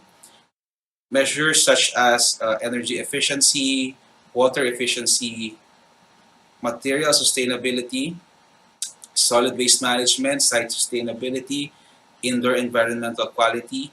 Now these are rated thoroughly for new developments with 10,000 square meters to 20,000 square meters of minimum total gross floor area coverage. Now this code also is applicable to additions, conversions, or renovations of the same area coverage. Now, just to give you a glimpse of the things considered for energy efficiency under the building envelope, we have air tightness and moisture protection, which involves air infiltration and exfiltration. We have window to wall ratio, or WWR, which primarily focuses on solar heat gain coefficients. We have the natural ventilation, or the use of operable windows. We have the building envelope color, which points out the solar reflectance of the building's exterior surface, and roof insulation, which is on the reduction of heat transfer through the roof. Now, for energy efficiency of mechanical systems, this is also a section to be accounted for, no? Starting with the efficiency of air conditioning equipment, energy efficient water heating systems under the PSVARI standards on energy efficient buildings, the variable speed drives and high efficiency motors, which regulates the mechanical system operations, including the enthalpy recovery of exhaust air for fresh air supply. Well, these are all mechanical terms, and honestly, my knowledge of such is not as profound as those of the mechanical engineers. For electrical systems efficiency, for this measure, daylight provisions and controlled lighting system are put into the spot, which concerns how natural lighting is being harvested and how artificial lighting is controlled. Now, light power density, on the other hand, regulates power consumption due to lighting. We have the occupancy sensors or the controlled use of artificial lighting due to demand. Then the lifts and escalators efficiency, transformers, and the overhead and elevated water storage for the distribution of water or for the water distribution system. Right, so water efficiency. Now this includes efficient water fixtures and wastewater management. Under this tab, we will see the coverage on the rainwater harvesting as well as the water recycling for the resulting water from sewage treatment plants. For material sustainability, this covers the use of non-toxic materials with the least impact to the environments and to the human beings. Solid waste management covers the efficient waste management and segregation. Now, this is how material recovery facilities or MRFs are being rated. For site sustainability, which concerns on site preparation and earthworks, how to produce impact of construction activities as well as open space utilization or provision of green and permeable areas to recharge the groundwater reservoir.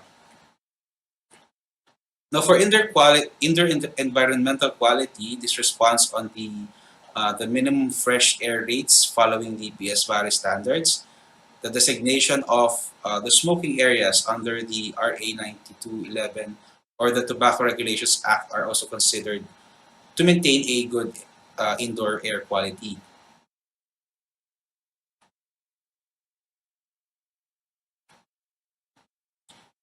Okay, so the building code is mandatory as other local zoning ordinances from the LGUs may still be implemented.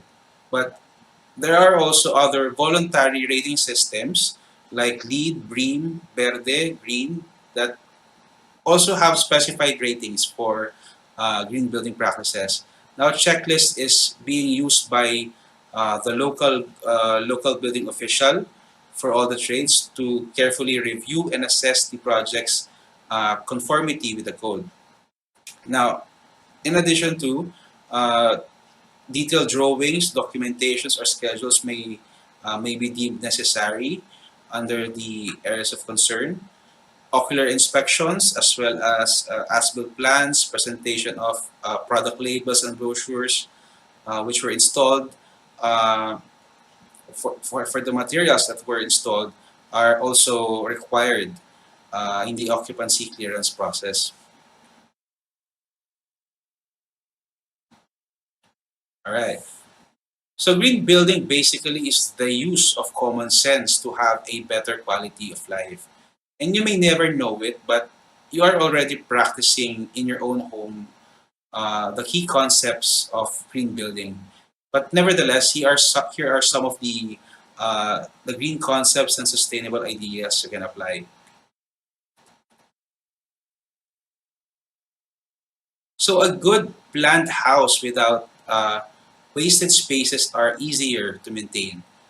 Big spaces with high ceiling equates to more expensive construction and operational cost. One thing to consider is that big rooms require more energy to cool. You may need to double the capacity of your air conditioning units for that matter, no? Uh, Unless you are planning in making these big spaces usable, like for example, a guest room can be converted to a home gym or a home office. Now, now big houses may also have longer hallways to service the rooms and areas within, no? And without natural lighting, these may also require more artificial light. So smaller homes are indeed more social than the bigger houses, as these have positive effects to the well-being of its occupants, and it is simply bringing families even closer.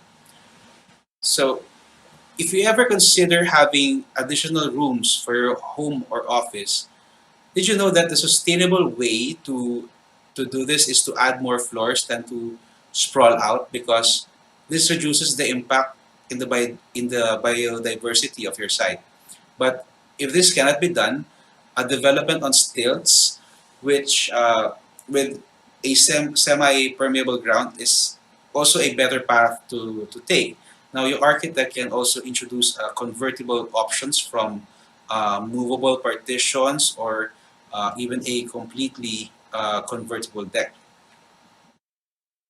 So moreover, transformer furniture is more than just a fad these days, but rather an obvious solution for multiple purpose requirements.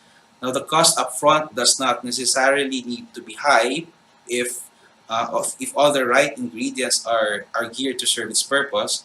Now, imagine conducting your business within the safety of your home, as your living room transforms to another purpose. Now, you can never put a price on that, right? So, by making provisions for uh, proper waste segregation areas or for storing recyclables, can help in this advocacy of reuse, reduce, and recycle. As simple as using the food waste from the undersink bucket as your compost for your garden is already considered a sustainable act. Now, in a broader measure, the reuse of salvaged stone or reclaimed wood from old demolished structures can add character when used as a building material. Now, the defects such as the rust stains, the nail holes, and chip surfaces are just perfect for distressed interior concepts and timeless qualities. So the battle of using recycled versus the natural building materials versus the commercially available materials have long been a concern as to guarantee the materials harmful effects on the environment or its healthiness as a natural material to the end users. Now the standpoint is always on what is the priority of the project. Is it economy or comfortability? Is it durability or aesthetics? Or would it be green or would it be lean? Now, what to be installed or used to your building is already defined as early as the initial phases of design, which means that every building element and finish like paint, tiles, or roof must also be carefully specified and planned, just like how every space is thought of. Now, choosing paint with low or zero VOC content or the volatile organic compounds is always a healthy option, because the new house smell is the odor of these volatile compounds of gassing and releasing harmful chemicals and like harmful chemicals like industrial solvents to the indoor environment.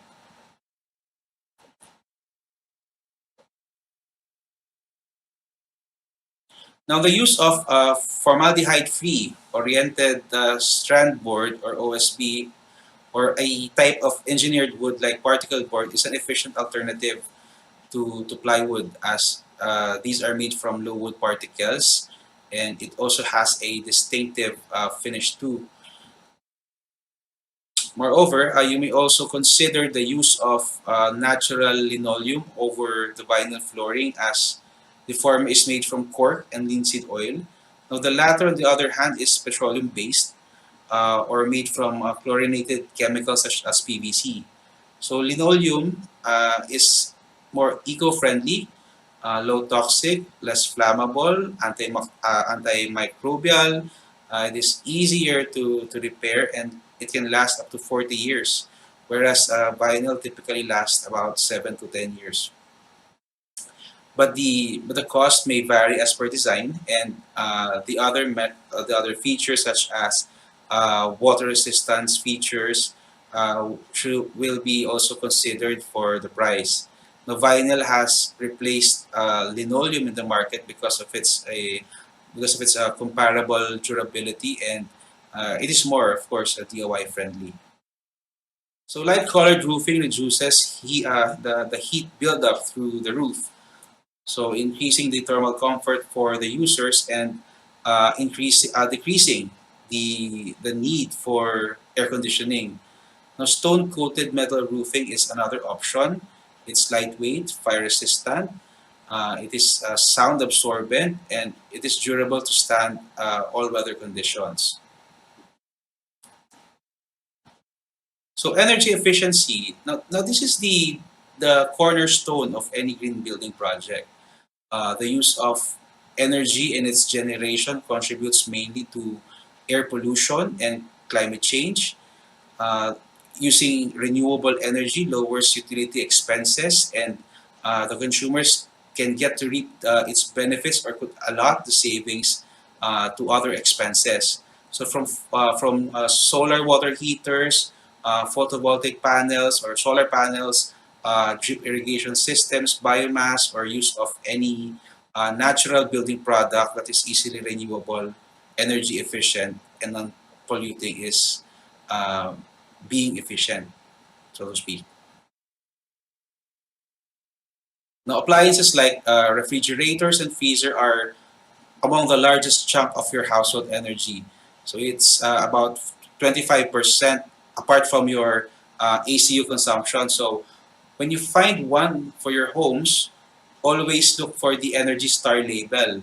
So these products uh, that bears this mark typically are 10 to 20% more energy efficient, though these models do not necessarily equate to be a better product than the other who lacks the mark, but it is a product exceeding the performance guidelines for energy efficiency. So overplanted gardens have high inputs of water and chemicals without taking into consideration climate and soil condition. Now, most of the times, you just fell in love with a certain type of plant and want to take it back home. Now, you must consider that these plants are like any living creature, which will naturally flourish in their own appropriate climate, including the type of soil of the area. Hence, they will be in harmony with the local environment, and it will help you reduce the use of chemicals, and you can control the waste generation. You can conserve water to provide healthier soil with increased biodiversity. So rainwater is a very valuable natural resource that most people disregard for the same reason as they do not trust what are the things being channeled through their gutters and downspouts.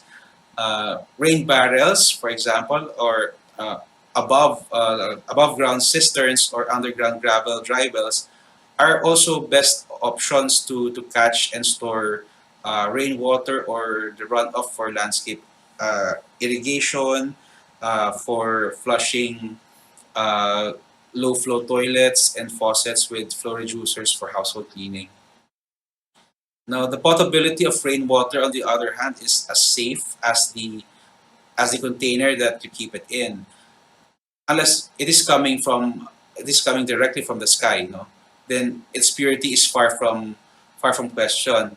But drinking from stored rainwater, of course, requires a series of regular disinfection, filtration, and testing to be sure that it is free from contaminants, viruses, and all sorts of harmful bacteria. So many years ago, CFLs or compact fluorescent lamps replaced the incandescent bulbs. CFLs became a profitable investment for every home because of its ability to produce an equivalent amount of light with lesser power generation. In the same way as how LED bulbs started to flourish a couple of years back when it became readily available in the local market for consumers. But then the objective rests the same: more light coverage, less power generation for a cheaper price. Now, some LED bulbs are now equipped with built-in sensors to start and cease function only by demand. So lighting and power outlets can now be controlled with your smartphone through a mobile app. Again, an energy efficient concept that you can consider. So Windows, being part of your building's envelope is as important as how you address the roof. So it plays a major role in energy efficiency, as here in the Philippines, the solar heat gain is one factor in addressing the thermal comfort of the indoor environment. So it is used to consider to determine the capacity of the ACU to be installed, or the design of the HVAC system for large scale projects. Though low E coatings are virtually unnoticeable to the eye, and it may have a plus 10% to 15% cost variance than the usual, but they definitely aid in heat reflection. So it makes the indoor environment of the building more comfortable. So in addition to windows with reflective films, can also reduce heat gain, particularly during the late afternoon for building sections uh, oriented to the southwest. So architects, engineers, interior designers are only some of the key players in the architecture, engineering, and construction industry. Now, their years of valuable knowledge and specializations are vital in making all green design strategies work. So from the initial phases of design to the turnover of each project and even up to its operations, architects as the prime professional knows how to provide design solutions to effectively address a design problem, and how to make it work with all trades. Now, he or she also determines what is economical and what is not. He or she can translate the client's vision to reality. Now, the architect then consults to structural engineers for the skeletal facets of a building, in the same way as seeking consult to electrical, sanitary, and mechanical engineers for matters concerning the electrical, plumbing, fire protection, and HVAC systems. So the design of specialized furniture, on the other hand, can be successfully done through an interior designer. So aside from these key players of the AAC, building owners also need various professionals who are trained in their field of expertise, to address concerns of the projects, like the doctors, the landscape architects, the accountants, the lawyers, uh, IT, and even HR professionals. So the architecture of today is geared towards wellness. So gone were the days where architecture was designed from a majestic grandeur perspective, then becoming utilitarian in nature, to being ergonomic by how it functions, to becoming a beacon of wellness to its users. Now, considering all the dimensions of wellness to a building, uh, it can be achieved with the concepts of green building. Now, the realms of one's physical, emotional, spiritual, social, and intellectual magnitudes, and more importantly, the environmental and occupational dimensions, can be addressed both actively and passively through every design intervention, which leads to the betterment and the better quality of life. Now, people are the greatest resource. So, from a small family to a bigger organization. So, come to think of it like this, no? Having economy in mind. Now, these rooms to be designed would be designed at minimum cost. Now, having environment in mind, we'll have these social spaces designed at optimum eco-friendly levels. But having wellness intertwined in such can create a gold mine within your entire development. So I want to end this talk with just a few words. Sleeping patterns, food waste, compost may be a very minute subject for some as compared to the pressing issues of economy. But in green building, the leanest, most unrecognized things once taken into pedestal can solve bigger problems that economy could not solve on its own. So for almost a couple of years, we have learned to become more resilient, or rather withstand and just adapt to the new normal. Now our body clocks have changed. Our usual businesses have been disrupted together with our bank accounts. Though during this time of man taking cover in our own cocoons, nature or the environment began to heal and recover. Now, knowing all the harmful effects this pandemic has struck to us all, uh, it has created thicker and stronger cocoons for all of us. We have been ever health conscious. We were exercising more. We were watching our calorie and vitamin intakes. We have started our own backyard gardens, which have brought agriculture to our cities. Uh, we learned how to play the guitar, start a journal. Some of us learned how to paint, which have greatly improved our senses and concentration. Now, during this time, we valued our families and their physical presence more than ever, which promoted belongingness and interaction. We have been more creative with those business ideas to be sustainable, and most importantly, all of us have prayed more, which I believe that helped all of us survive. You see, the concept of green building is as easy as that: efficiency, sustainability, and quality. Now, the challenge lies not in the concept, for it is just a baseline, but to you. Now, as we are coming out, let us keep that green light on.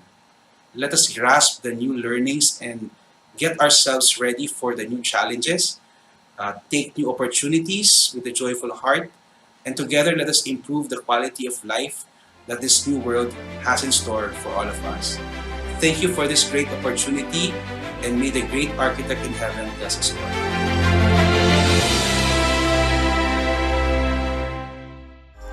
Thank you so much, Architect Janus Mirazol, for that very interesting discussion on green architecture, giving us great ideas about it that we never thought before.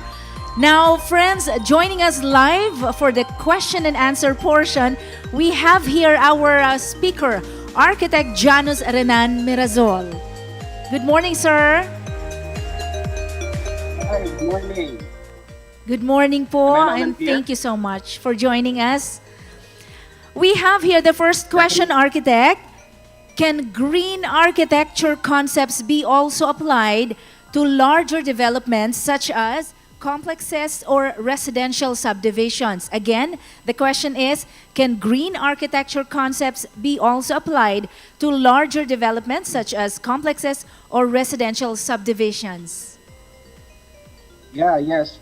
Before I answer that question, I want to thank CSCCI for inviting me to be one of your speakers. No, I want to virtually thank your president, Ms. Maria Soledad Magtuto for conducting this event. And gratitude also to our fourth CamSur Business Expo chairperson, Ms. Maria Emma Llorin, and most especially to the third CamSur Construct chairperson, Ms. Erline Nicole Canada, for this great opportunity.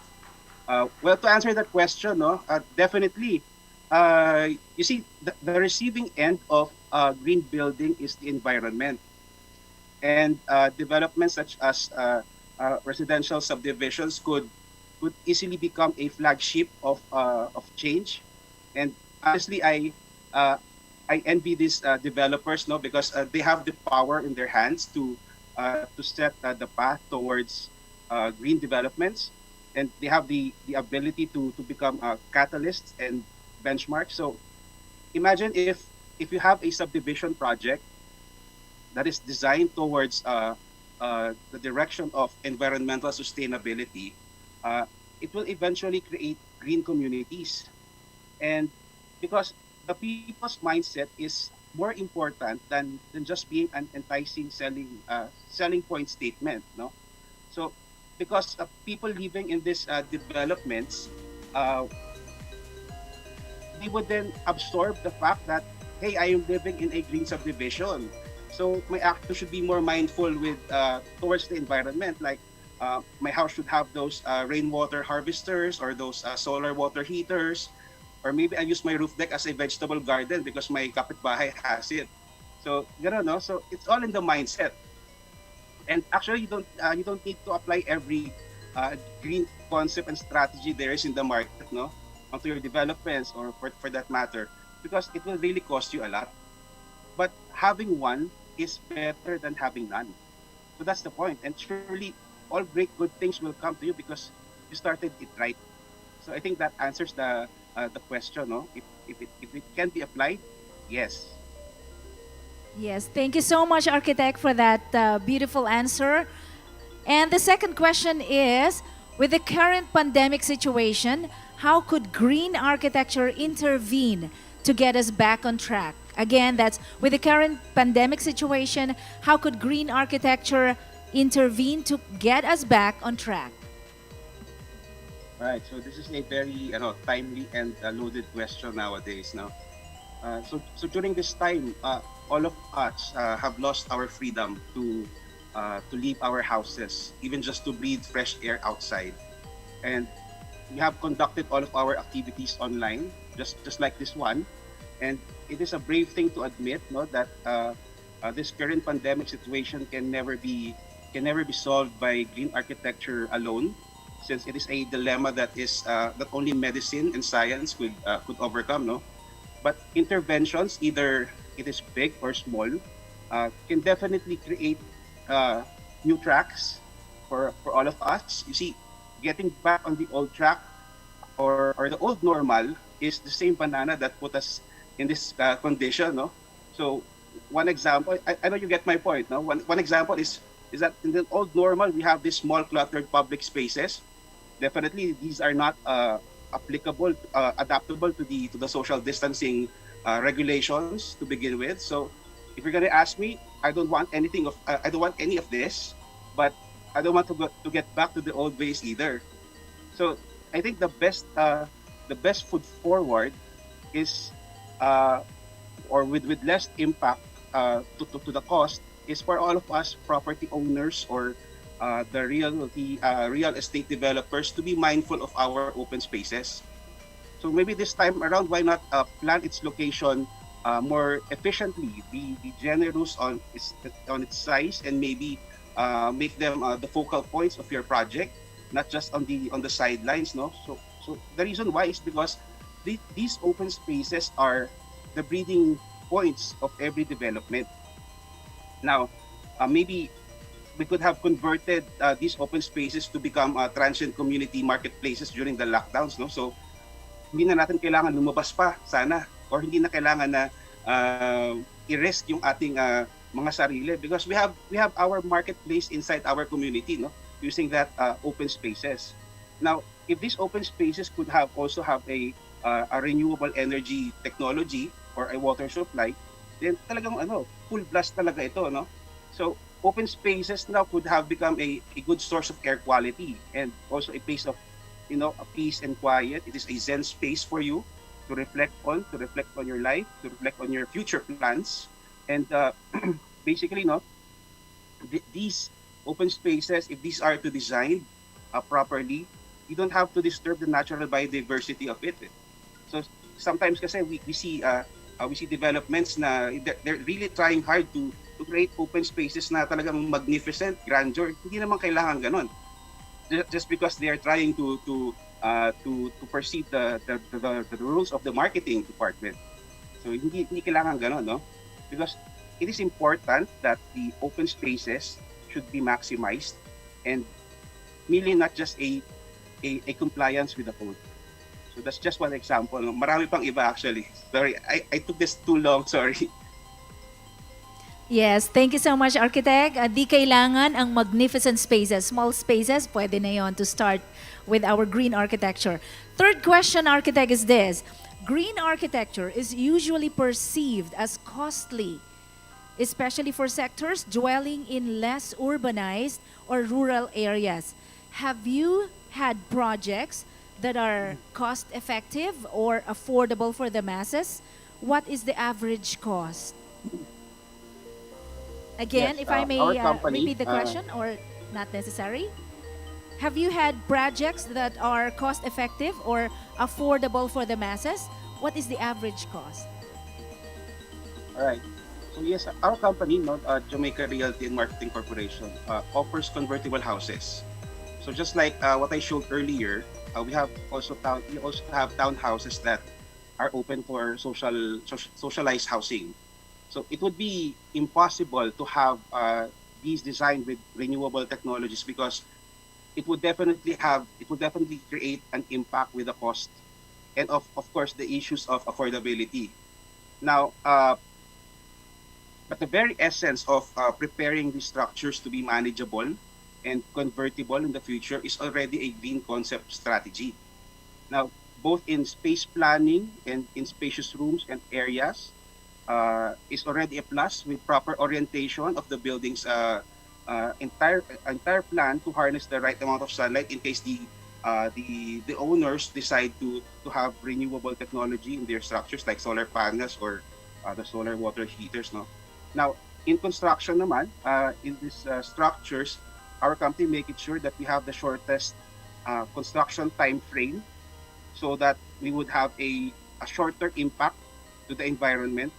So we are eyeing that we do not disrupt the natural environment for too long, but then we are doing this using efficient construction methodologies that are easier to build, easier to manage, and of course easier to finish. Now, as for the cost, you're asking for the cost.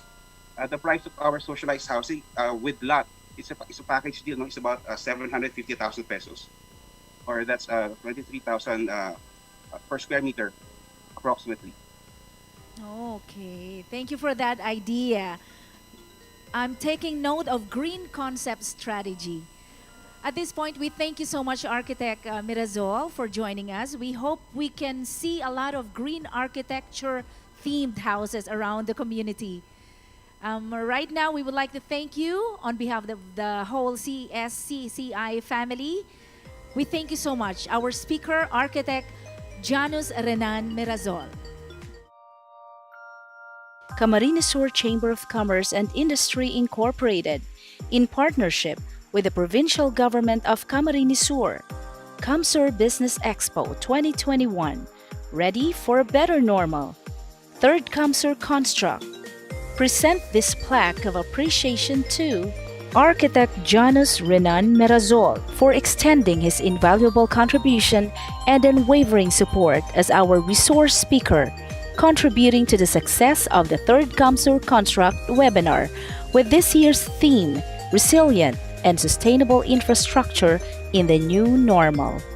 Signed by Chairperson of third CamSur Construct, Erlene Nicole Canada, Chairperson of CamSur Business Expo 2021, Maria Emma F. Llorin, and President of Camarines Sur Chamber of Commerce and Industry Incorporated, Maria Soledad V. Magtuto. On behalf of the United Architects of the Philippines Camarines Chapter, I would like to congratulate the Camarines Chamber of Commerce and Industry for hosting the third CamSur Construct. Despite many challenges, this season of uncertainties, we will remain positive and continue to serve the community. As one organization, we support the CSCCI for the coming event this July 22 to 23 from 8 a.m. to 5 p.m. with the theme Resilient and Sustainable Infrastructure in the New Normal. We thank God for the opportunity to be part of the third CamSur Construct. We encourage the participants, contractors, students, and among others to be courageous this time of pandemic. Again, congratulations and mabuhay Camarines Sur Chamber of Commerce and Industry. Introduction of speaker for the topic entitled Bamboo Architecture.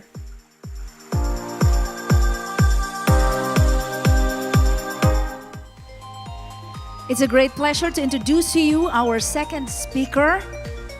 She was born in Tabaco, where she spent her high school years. She is a graduate of BS Architecture in Bicol University.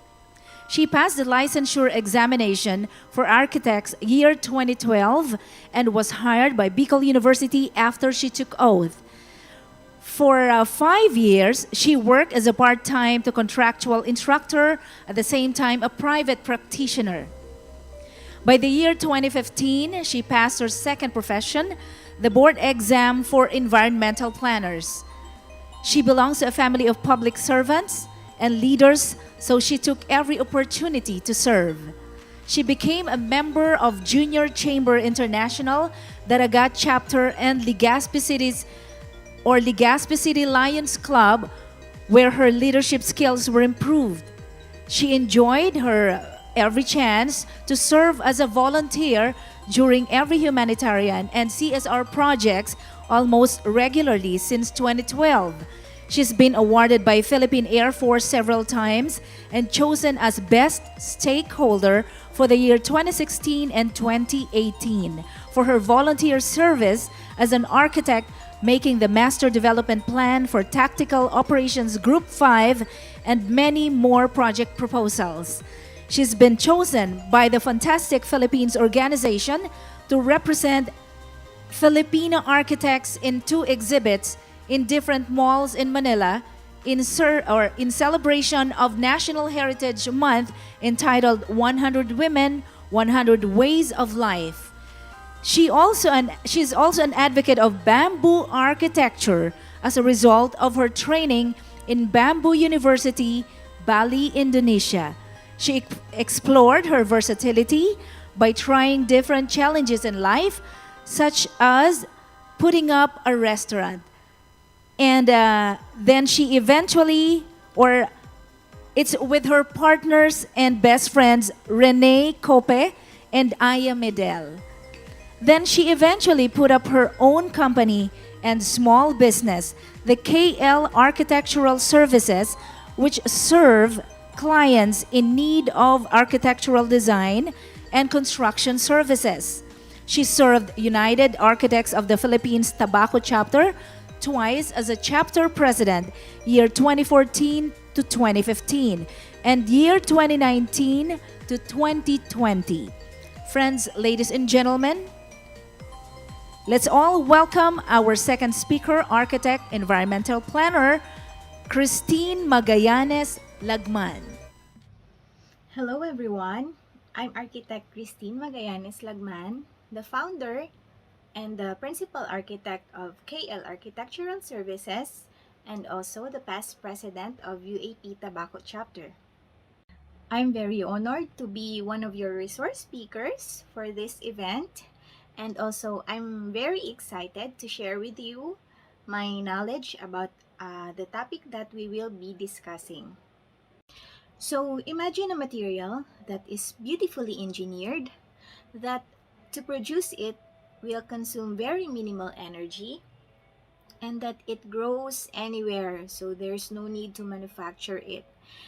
a material that actually sinks carbon dioxide, a material that will employ people actually, and that a material that we can harvest in 3 to 5 years. We have that material, and that is bamboo. So that's what we are going to discuss today, the future with bamboo. So it's all about bamboo, the potential of bamboo, what we can do and what we can build with bamboo. So before we start, I would like to show you a video. This is a video from YouTube that I want to share with you. It's about the Green Village Valley. The Green Village Valley is a village composed of several bamboo structures. So here it is. Green Village basically is the private residence here.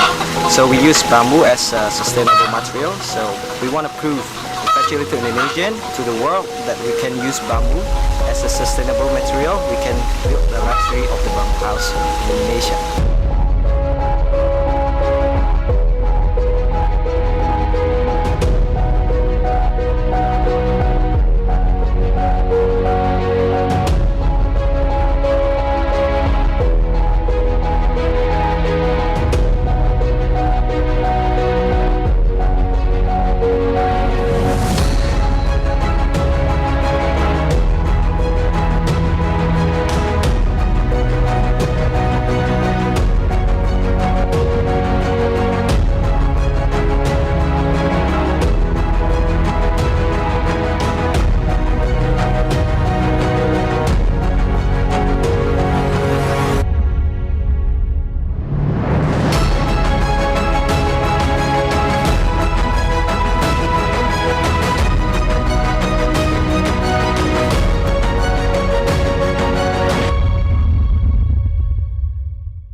The video that I showed you is one of the developments that I really want to share with you, and that one of the developments that we want to bring here to the Philippines. So why bamboo? Building with bamboo looks back on an ancient tradition in the regions in which the plant grows in abundance, such as South America, Africa, and Southeast Asia. Bamboo is one of the oldest construction materials, and bamboo is high-yield renewable natural resource. Ply bamboo is now being used for wall panelings and for floor tiles. Bamboo pulp is used for paper making and for fuel. Bamboo can be used as a raw material for housing construction and rebar for reinforced concrete. When it comes to environmental sustainability, bamboo is a local available renewable resource and grows in 3 to 4 years, up to 10 times faster than tropical wood. Bamboo is the fastest growing canopy for the regreening of degraded areas. Bamboo generates more oxygen than the equivalent stand of trees. When it comes to economical sustainability, bamboo as a fast-growing local resource does not need to be imported. Therefore, supply costs are very low. Bamboo and its related industries already provide income, food, and housing to over 2.2 billion people. There is a 3 to 5 years return on investments for a new bamboo plantation. When it comes to structural capacity, bamboo is also called the green steel because of its high mechanical properties when it comes to compression and then when it comes to traction. When it comes to low energy consumption, as comparison, the quantity of needed energy for the production of bamboo for construction is 10% of concrete, 5% of steel, 5% of timber, and 70% of bamboo. When it comes to fire resistance, bamboo has a positive behavior towards fire. The outer shell has a high concentration of silicate acid or silica, which is a retardant for combustion. Bamboo develops flames only at high temperatures. For structural versatility, bamboo is a tubular structural element that is ideal for the transmission of axial forces, that is therefore a material that can be used for light, three-dimensional structures. When it comes to the lifespan of bamboo, the non-treated bamboo is vulnerable to fungus attacks, to insects, and it only lasts about 3 to 5 years when exposed to sunlight and rain, up to 10 to 15 years when protected by adequate roofing. But with appropriate treatment, the duration or the lifespan of bamboo is improved drastically. At the moment, the most common techniques are smoking, cooking in liquid, and immersion or filling with borate or boric acid. So let us discuss how the bamboo is treated, especially in the place where I trained in bamboo school, Bali, Indonesia. So this is their bamboo factory. In the bamboo factory, you will see different kinds of bamboo, but the one that we use for building the houses is called the Dendrocalamus asper. It can grow for up to 35 meters, and the base or the lowest portion of the bamboo can be as big as 30 centimeters or 0.30. In the factory, you will also see another kind of bamboo, which is called the bambusa negra, or the color brown bamboo. First they harvest the bamboo, and then they dry it for about 2 weeks, and then in that 2 weeks they segregate the good quality from the bad quality. So which are the good quality bamboo and the bad quality? The bad quality bamboo has cracks in it, which you can see from the picture. That is Teacher Moko. Teacher Moko is our instructor, and he is pointing at a bamboo which has a crack on it, because when the bamboo dries, the body shrinks. So some of the bamboo has developed cracks. When you go inside, you will see a big container where the bamboos are placed, and then they will be punched and then filled with boron or boric acid. That will be about 48 hours, and then steamed with about 48 degrees Celsius of water.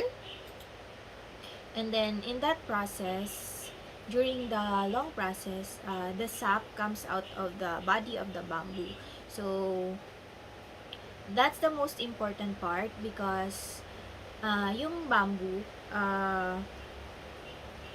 kaya siya kinakain ng insekto because it has starch on its body. So we have to remove the starch, and we also have to remove the insects and then the eggs of the insects. So that's what boric acid does to the bamboo.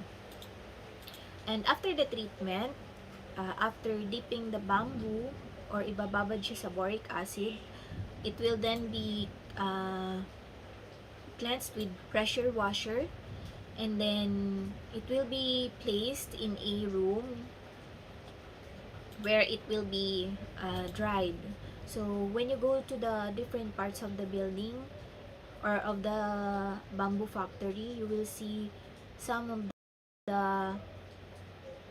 the bamboos are already cut, some of them are already dried, and some of them are in a room just for storage, and some are also put on the machine where they are pressed and they are glued together to become a bamboo plywood.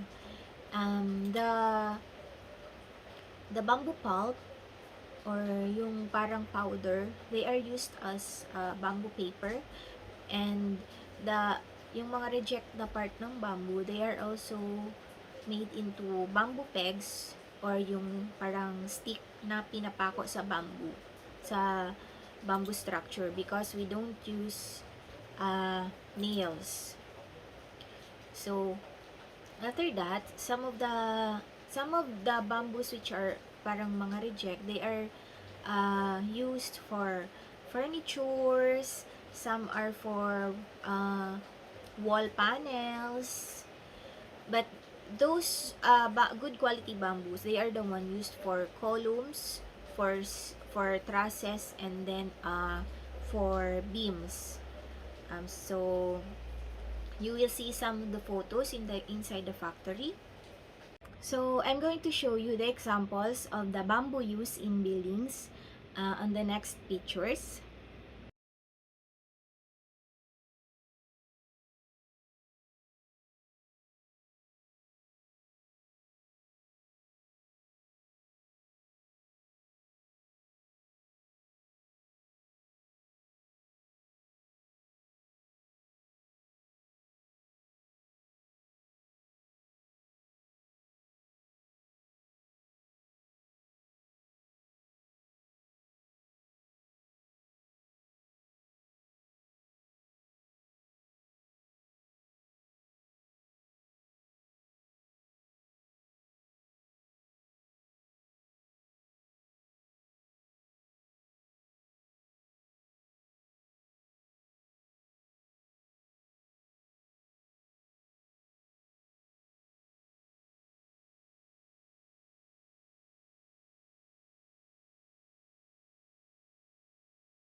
So we have already discussed the details about bamboo, the characteristics about bamboo, and how bamboo is treated.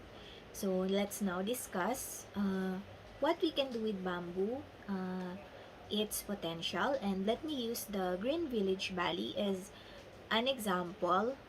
Why? Because it is where I trained, and I've seen right from my eyes how beautiful the bamboo structures really are. So the Green Village Valley is made of about minimum of 16 different bamboo houses. They have about mostly 2 to 3 levels of houses. They are designed by the Ibuko Architects. Ibuko Architects is founded by, the owner is John Hardy and his daughter Elora Hardy. John Hardy he's not an architect. He's a designer of different necklace, accessories, bronze, silver, and his daughter Elora is an interior designer. So together they founded the Ibuko Architects, composed of architects from different parts of Asia, Indonesia, Singapore, Hong Kong, and they design houses and structures entirely made of bamboo. I mean, not 100%, but about 80% of the material of the structures are bamboo. So many years ago, John Hardy bought this piece of land in Abian Seman, Indonesia, and the slope of the lot is like a very difficult terrain where the owners or the villagers do not know how to use the lot because of its terrain. So John Hardy bought it and then thought of a way to employ its people, and so he built these bamboo structures without without disturbing the form of the lot. So it's very near a small river, so the location is very perfect. And for every house that he builds, he sells it to chosen people. It costs for so very very expensive for us Filipinos, but if we build it here, I think it can be very cheap because bamboo is very abundant in our area. So if you see some pictures of the structures in Green Village Valley, uh, even the enclosures, the divisions of the houses, they are all made of bamboo, and the bamboo only sits in a very big rock, because the bamboo should be protected from the rain. So that's the good thing about Indonesia. They do not have typhoons. So let me show you some more pictures. Even the wires inside the structures are hidden inside the bamboo.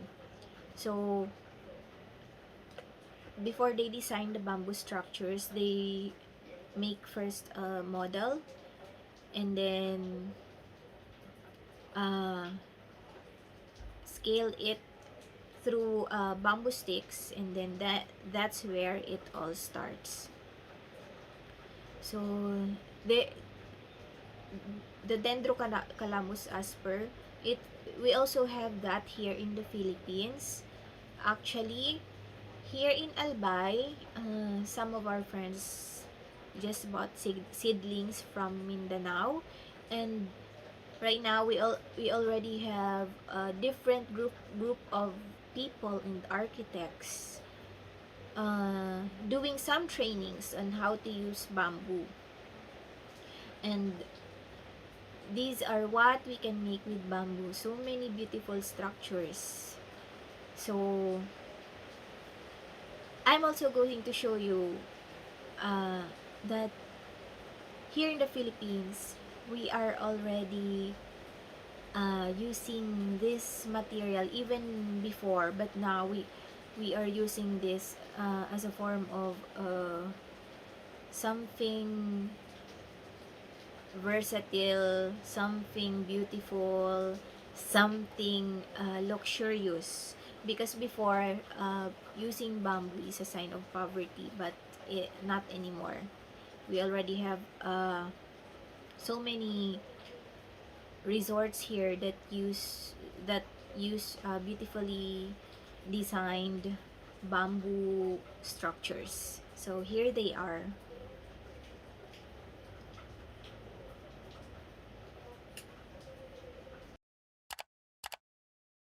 My name is John Hardy. I escaped from Canada in 1975 to come to the beautiful island of Bali. I always wanted to be an architect, but I'm learning different. So I'm a builder, and I build bamboo. Architecture is beauty. For me, if it's not beautiful, it's not architecture. It's just more buildings. Architecture lifts the heart and causes the person to dream.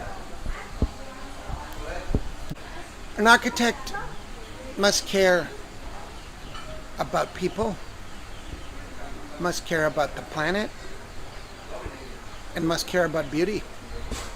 What else is there? In Bali, I've done many things, from recycled wood, which was my dream, to a complete dropping of wood to 100% bamboo. And we have built factories, we have built houses, we have built schools, we've built cathedrals of green, bridges, many things. The bamboo world was introduced to me by a woman who is completely possessed by bamboo. Her name is Linda Garland, and we call her Mother of Bamboo. She talked and talked and talked and talked, and finally I got it. The treatment of bamboo is what made the huge difference. It went from a material that was good for a little while to a material that is good forever. Really the first sustainable building material on the planet. We went from artisans who build beautifully to training architects. And we have bred a whole group of amazing architects that now know how to build with bamboo. But I think more important than the beings is the process. Building with models is so much more real than two-dimensional macaroni on computers. We build beginning models, middle models, final models, and then we build a structural model, which is very much like the old days of shipbuilding, where the naval architect handed a finished model to the shipwrights. The first big building we did, the architects ran away. Why? Afraid. Of what? Afraid of beauty, afraid of strength, afraid of magic, afraid of bamboo.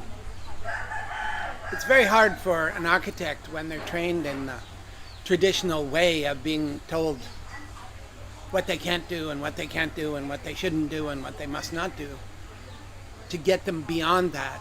That's why you see amazing buildings coming out of architects that are too old to care. They spend many, many years making things that don't care, and then when they get old they go, what the hell, I'm going to build something amazing. I don't care. It's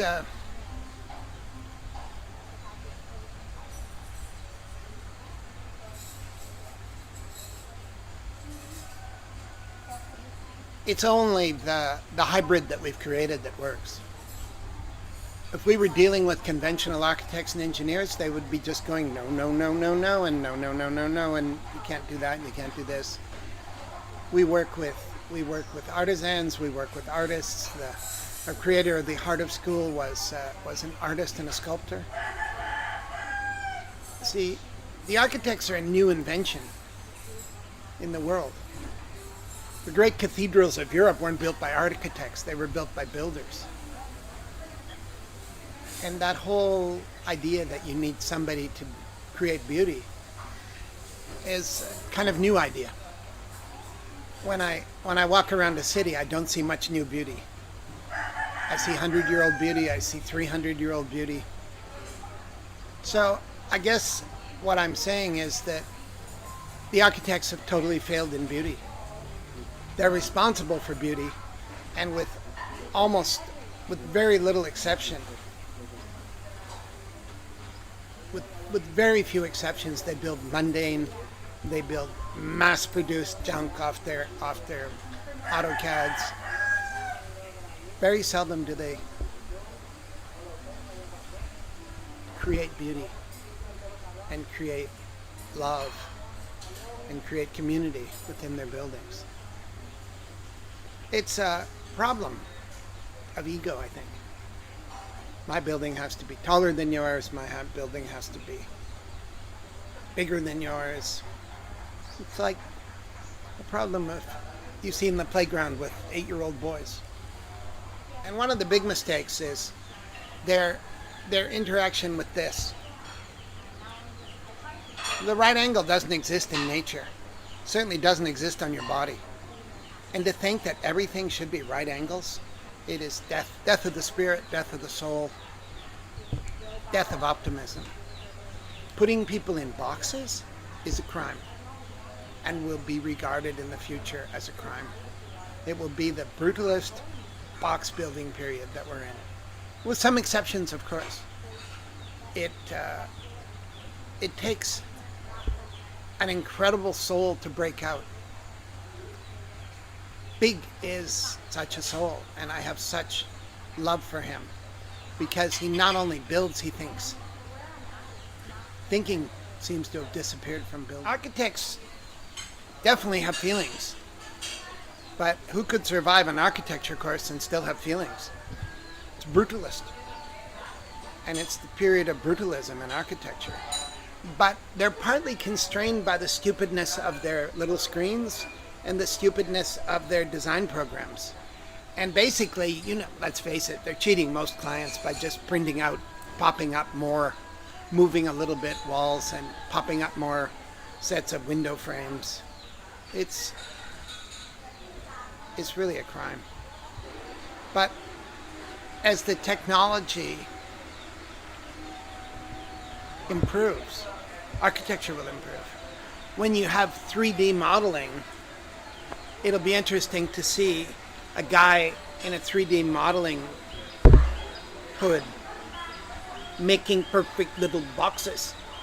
I mean, 3D, no, I'm not saying 3D, I'm saying VR. The thing that will change is the two-dimensional screen will drop away. The limited little programs of boxes will drop away. And virtual reality will take over. You will see architects with a virtual reality headset on, and they will not be making nasty little boxes or long straight lines. They'll be dancing. The buildings will dance. And when they can design like that, when they can design in VR, they'll start to dance the buildings rather than just, the ruler was the ugliest thing ever made because everything is just perfect. And even the engineers will probably become VR. And the computer power is definitely there. But to be able to engineer to be able to engineer buildings that architects dance will be the future.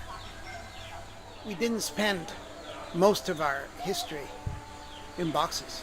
We spent it in caves. Digging a cave was what a young man did for his new wife. Renovating a cave, nothing was rectilinear. And trees, although we made them into 2x4s, which was a brilliant idea, are not 2x4s. And wood has much more warmth than any piece of concrete. Everything was mud. And a rendered mud wall is a beautiful thing. And a wall that does this is a wall that wants to stand forever. This is what we've lost. The magic of bamboo is it's built to scale. Bamboo grows everywhere nothing else wants to grow. Bamboo grows through a huge band of the earth. They have bamboo in Japan. So if you want bamboo, if you're thinking about having children and you want bamboo for your children, plant it today. In 6 years, you'll be producing finished poles. And that bamboo mother that lives under the earth will be shooting bamboo for 100 years. So you just have to plant bamboo once in your lifetime and harvest it every year. So bamboo is absolutely scalable. And it's one of the only things we can really promise all the people that don't have. We can promise them bamboo. One of the, architects are full of excuses. It's the building code, it's the fire marshal, it's the cyclone police. It's ridiculous that the inflexibility and lack of intelligence in the boxes that the architects are forced to live in. So we can't entirely blame them for building boxes because they're forced to build boxes.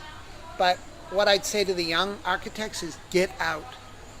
We could never have created what we created here in Canada. This place is a place of creation. I recommend things to young people all the time. Don't become an architect, don't become an engineer, don't become a lawyer, don't become a banker, don't take an MBA. Keep yourself intact, keep yourself pure. Do design, do fine arts. Do the humanities. Keep focused. and then never get a job. Make jobs that make the world a better place.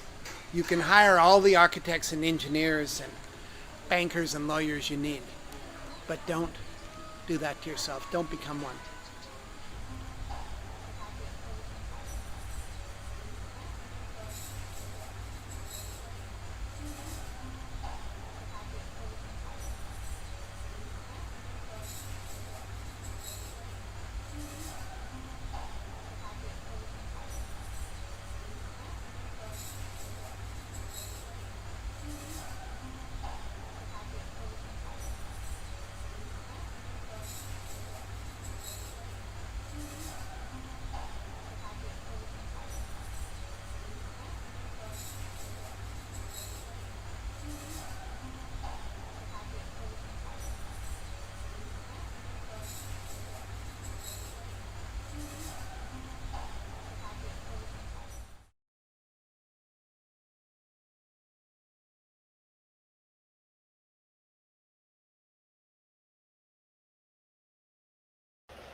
So you've already seen what the bamboo structures look like in Indonesia.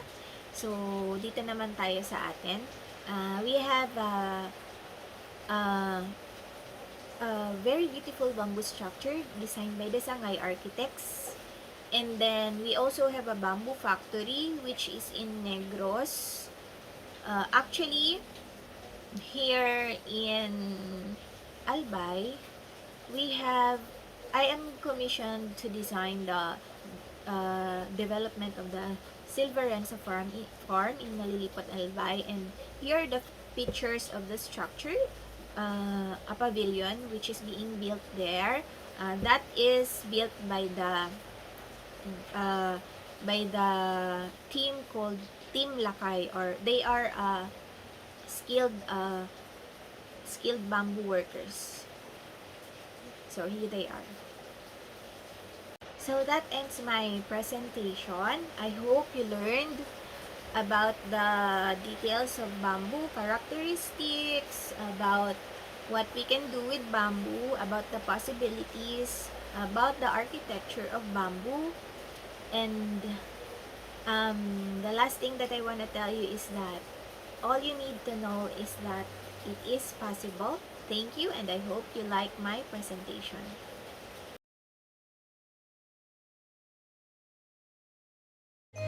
Thank you so much, Architect Christine, for that very unique discussion about the bamboo. You have just rocked the house inside the studio because we are so interested about it. Kasi meron naman po tayo, no? We have our own Philippine kind of bamboo. And one of the questions right now is that, how long do bamboo structures last? That's the first question, Architect Christine. How long do bamboo structures last? Hello, everyone. Can you hear me po? Yes po. Okay. How long do the bamboo structures last? Actually, I also, when I went to the green school, I also asked that to our instructor, which is Teacher Moko. We call him Teacher Moko. So he answered, when properly treated, the bamboos can last for like 100 years. But I asked him how about the structures that they built in Bali. So he said they do maintenance in about 5 to 7 every 5 to 7 years. So and then they also said come back here after 35 years so that you will see how long they will last.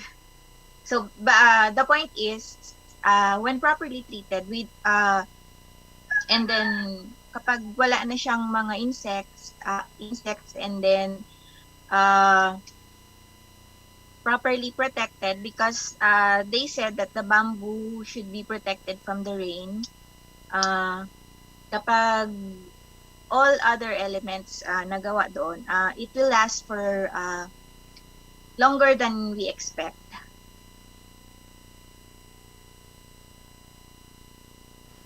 Okay, thank you so much, Architect, for that answer. Right now, another question just popped in.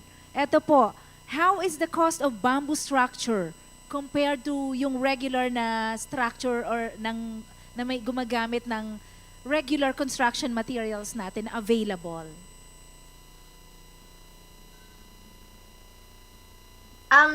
The cost is of course lower, but I cannot give a ballpark figure kasi magkakaiba yung mga price natin dito, yung construction cost, yung labor cost, and then also yung halimbawa yung group na gagawa, yung mga skilled artisans, iba-iba yung cost nila, but definitely the cost is lower. Yes, opo. I like that. I'll take note of that. Depende kasi yung skilled artisan. So, that's how we call them as well sa bamboo architecture. Yung ating mga skilled workers. The third question is, the Philippines is usually hit by calamities such as strong typhoons and earthquakes. Now, given such conditions, is bamboo architecture really a viable form of technology that is resilient enough to withstand extreme weather conditions or natural phenomenon? I actually asked that in Bali. So they said, you cannot use, here in Bali, we do not have typhoon. So in the Philippines, you cannot do what we do here. Na parang sa kanila, purely bamboo. So sa atin, sabi niya, you can mix it with other materials that you usually use. And then, mag-innovate, parang ganon, for it to be typhoon resilient. Kasi yung bamboo nagsisway naman siya sa hangin or sa earthquake. Yes, totoo po So, yan. ayun. Opo. Architect Christine, thank you so much for your time spending with us as you give your lessons to us in bamboo architecture. Friends, ladies and gentlemen, the past president of UAP Tabaco Chapter, our dear speaker, a very empowered woman, Architect Christine Magallanes Lagman. Thank you so much, ma'am. Camarines Sur Chamber of Commerce and Industry Incorporated, in partnership with the Provincial Government of Camarines Sur, CamSur Business Expo 2021, ready for a better normal.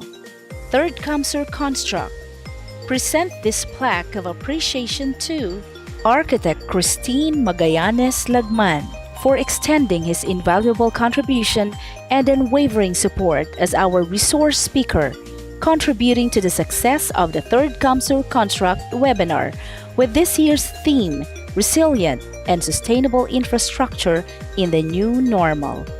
Signed by Chairperson of third CamSur Construct, Erlene Nicole Canada, Chairperson of CamSur Business Expo 2021, Maria Emma F. Llorin, and President of Camarines Sur Chamber of Commerce and Industry Incorporated, Maria Soledad V. Magtuto. Introduction of speaker for the topic entitled Eco-Friendly Building Materials.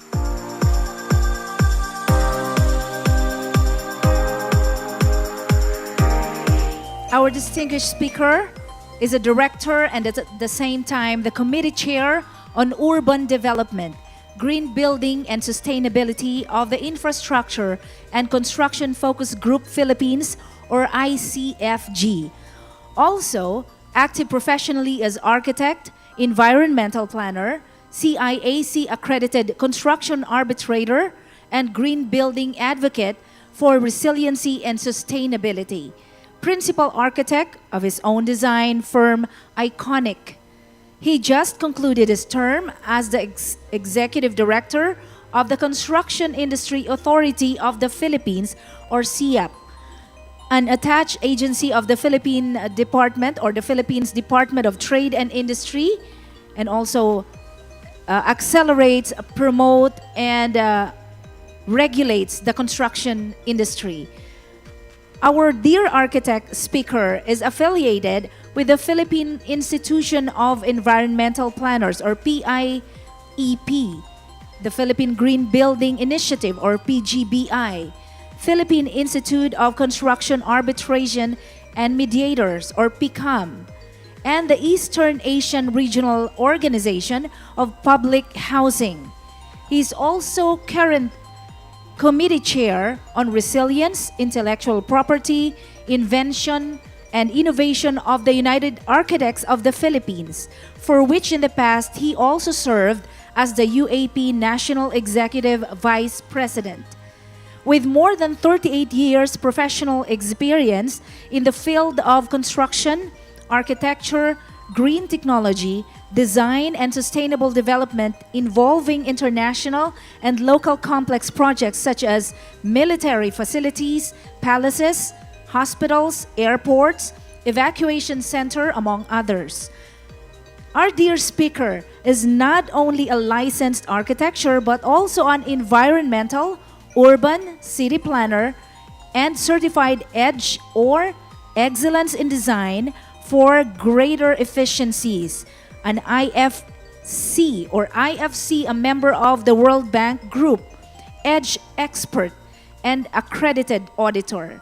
As an advocate for resiliency and sustainability, he's been an active volunteer for the UAP Emergency Architects and Alliance of Safe and Sustainable Reconstruction, or ASSURE, team with partnership with USAID, GIZ, OstAid, Humedica, Consuelo Foundation, AmeriCAID, Habitat, Oxfam.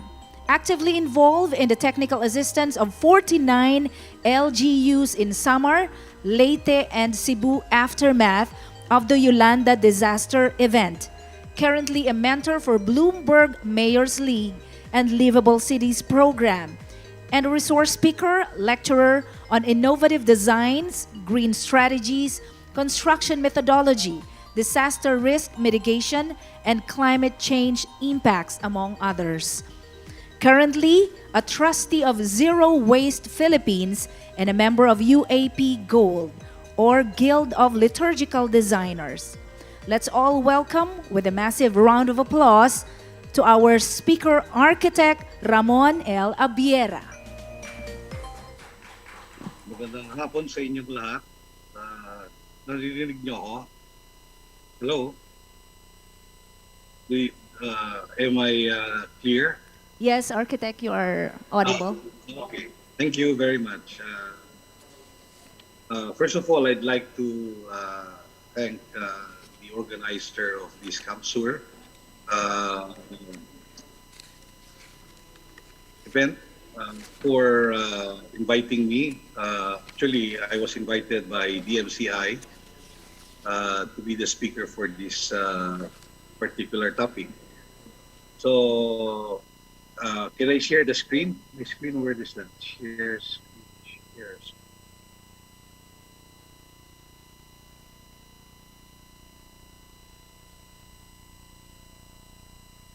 Okay. Share screen. Share screen. That's my own.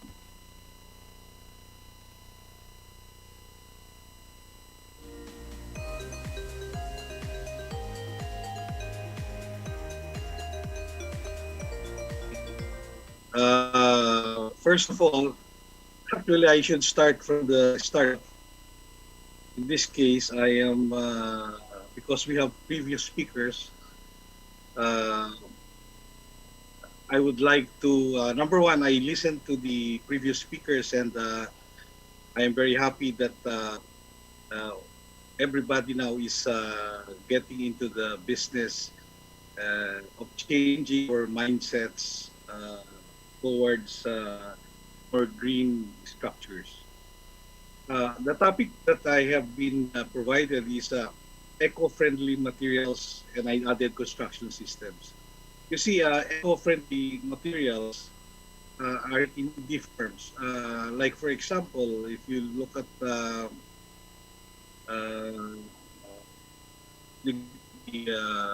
various materials being used for buildings today, we have the number one top material that is being used for our built environment is actually concrete. Concrete also represents the generation of about 19% of all the greenhouse gases and emissions, and consume about 40% of the electricity globally. The second topic the second thing that I want to mention about eco-friendly materials is embodied energy. This one is a lot of non-technical people would be, I would say, unfamiliar with embodied energy. But for those who are practicing green designs, embodied energy is no other than the amount of energy that is consumed in the process of from mining to production to a square meter of material. So the value of embodied energy for different materials are all different. So if you have concrete, one type of concrete, for example, concrete slab, the default will be different from the other types of concrete slabs that might be utilized for the design. So embodied energy is important because if we consume a lot of energy for all the materials that we use for all the buildings that we have, what will happen is there will be a greater demand to construct more power plants. It's actually the power plants that provide the electricity that consume most of these, that generates most of these greenhouse gases. So embodied energy also is the front-end component of a life cycle impact of a building. In other words, if you start with very high embodied energy materials, you will have a lesser, you have a greater impact of the building at the end of its life cycle, because you must be able to reuse this energy or these materials so that they can be further appropriated for our built environment. So next one is, as I mentioned, our main problem with climate change is actually our CO2 emissions. And the CO2 emissions are, in general, being caused by cement production. Iron and steel sector amount to 11%, while cement is about 5 to 7%. And the 5% is of entire electrical generation is spent on the production of aluminum, which we use for many components of our built environment also. So these manufactured materials are primarily for the construction of homes, commercial buildings, infrastructure, and there is a big boom in the construction, except that it's dampened because of this pandemic. But because all over the world, there is a growth of population bound to cities. Like for example, in China, there's a big population that goes to cities from their provinces. And so with the influx of more populations to urban areas and city centers, there is a need for housing and also for where they will be working. So this one causes a lot of infrastructures and buildings to be built for this purpose. As you can see, for example, these manufactured materials used are basically steel, glass, concrete, and aluminum. There are many other materials that are being utilized, but if you can see, concrete is the highest use, and so as with aluminum, glass, and steel. So if we were to think of eco-friendly materials, then we would perhaps have to focus on these materials, which are the majority of its uses in buildings.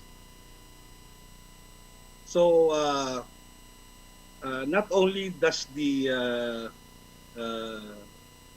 manufacturing of building materials significantly increase greenhouse gas emissions, but it also cause levels of air pollution. For example, in Dhaka, the production of bricks is responsible for about 58% of the city capital's pollution.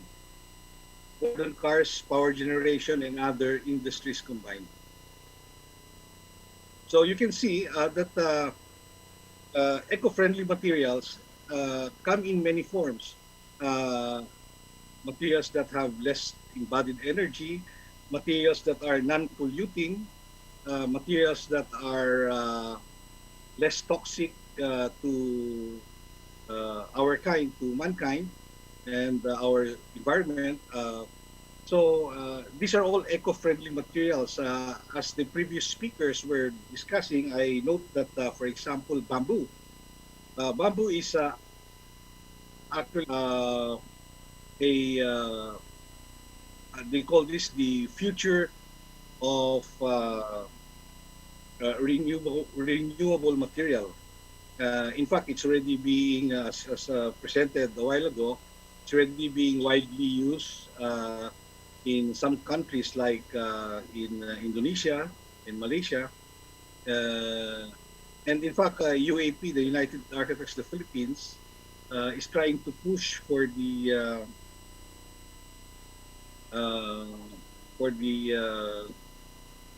training of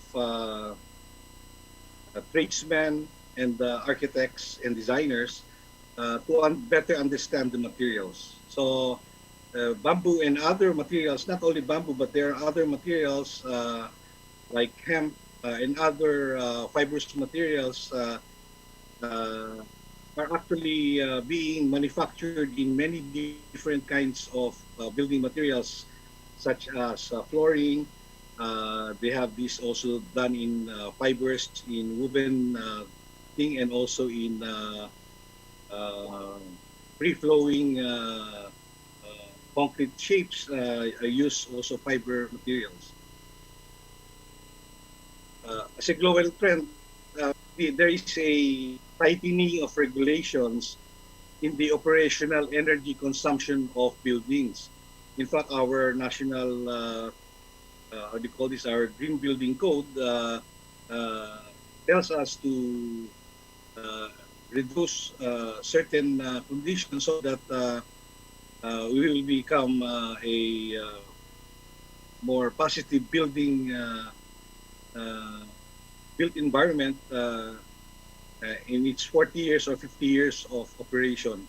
You see, buildings, unlike other creation of man, they last long.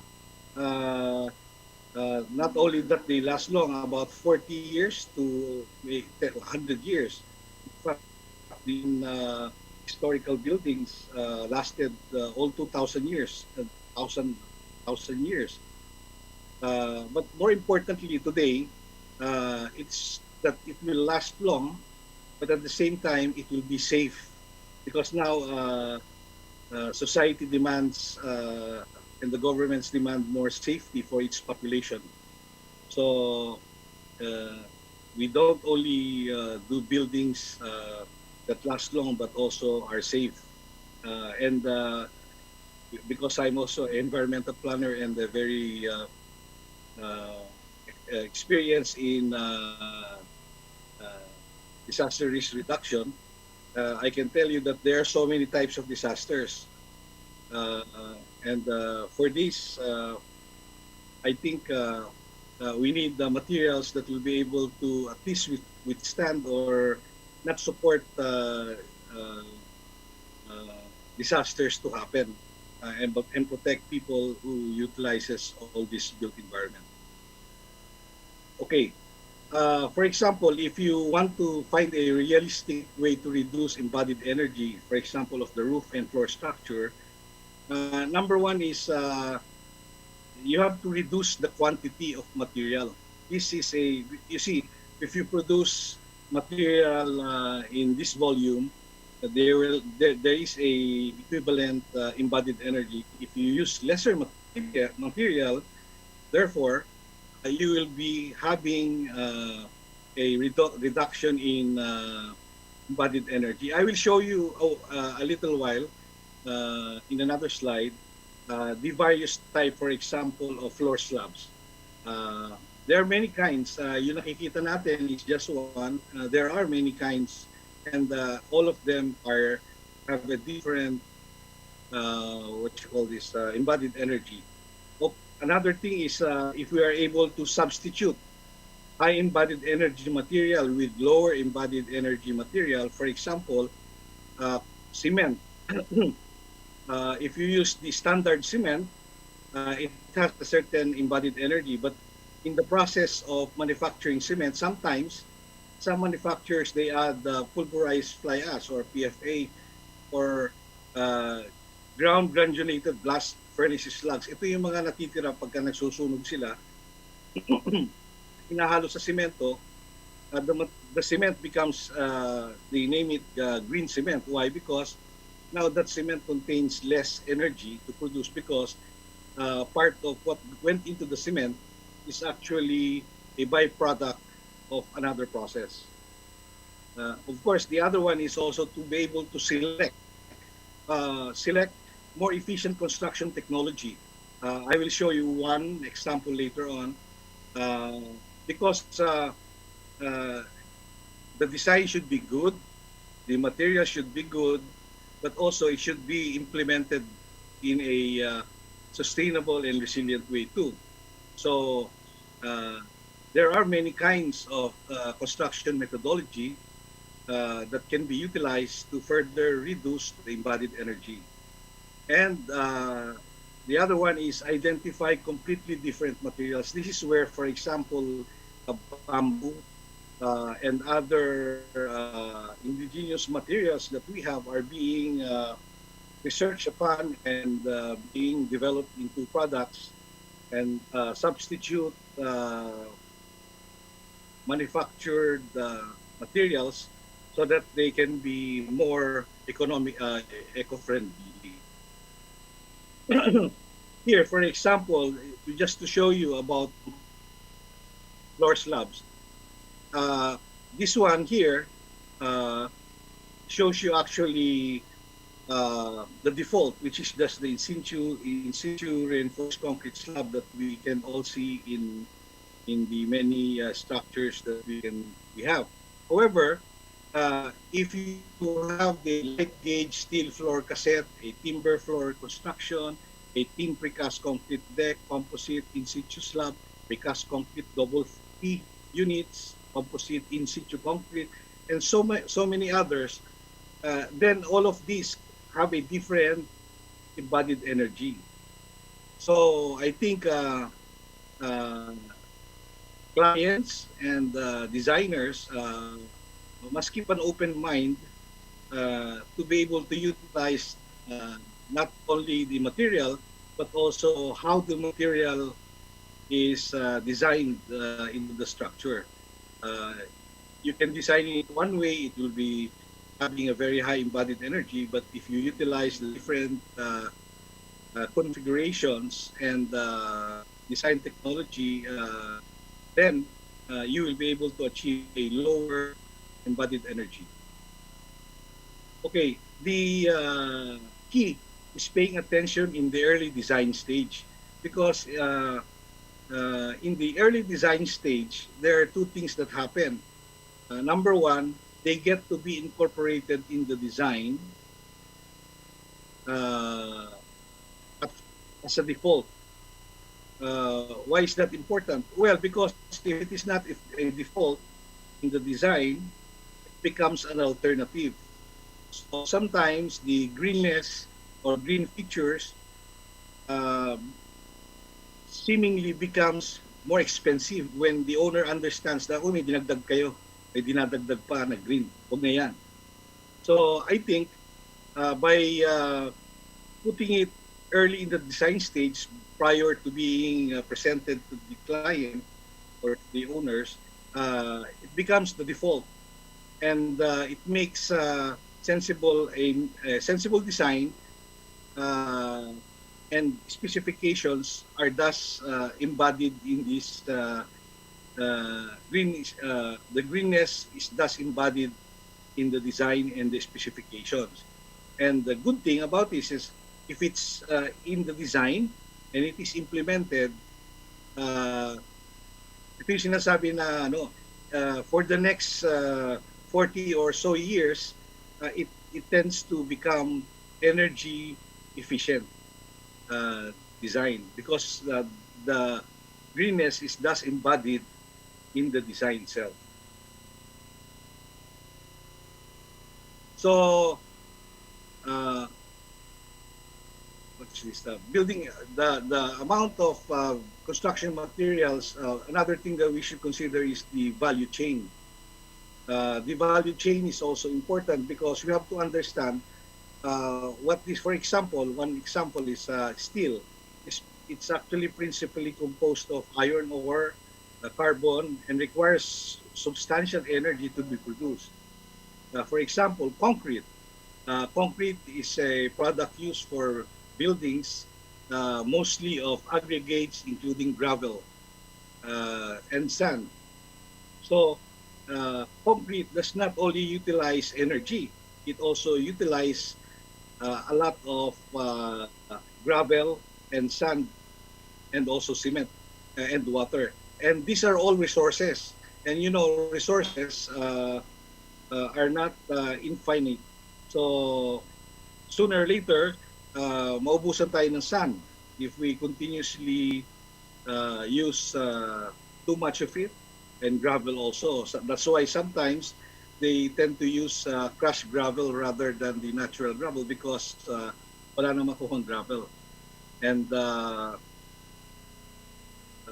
this is one of the greatest contributor to the use of sand and gravel by sector. So if we all understand what materials are components of certain building materials, then we get to understand how to save on all of this and how it impacts our environment. Correctly, today, the first speaker, architect Jonus, actually mentioned about the wise use of these materials because all of these, number one, are God-given, and because of our natural resources that were God-given to us, we have to make wise use of it and use it according to our needs, not according to our greed.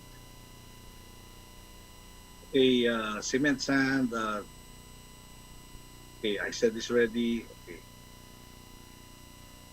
The other components of cement, for example, are made of limestone, clay, shells, chalk, shale, slate, silica, sand, and sometimes even blast furnace slag, the one I mentioned a while ago, and or iron ore. These ingredients are crushed and heated to a high temperature, and they become clinker. The gypsum is added, and the whole mixture is finely ground to produce cement powder. So another one that uses maraming gamit din sa ating infrastructure ay asphalt. The main ingredient of asphalt used for construction, transport infrastructure, mostly roads, is composed of petroleum byproduct and aggregate. And there's a lot of other materials and that are being utilized in construction. You know that there are about 30% of our world population living in rammed earth construction. And at the moment, it is regaining interest even in industrialized countries. Rammed earth is just compacted earth, and I am surprised with also that about 30% of the world population still to this day live in rammed earth construction. Okay, there are, as I mentioned, other alternative construction materials can also be locally sourced depending on their availability and application to construction as a construction material. You have sugar cane bagasse, bamboo, and all the other fibers, abaca, jute, are now being studied and for its applicable applications to construction.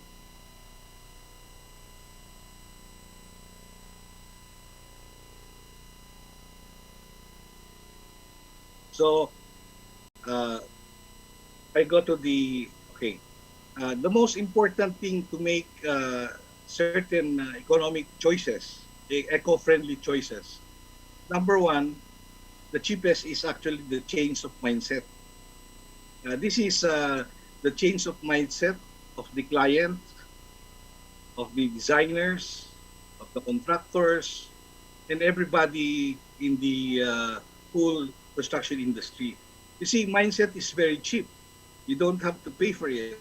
Unfortunately, it's not something that can be gifted to you.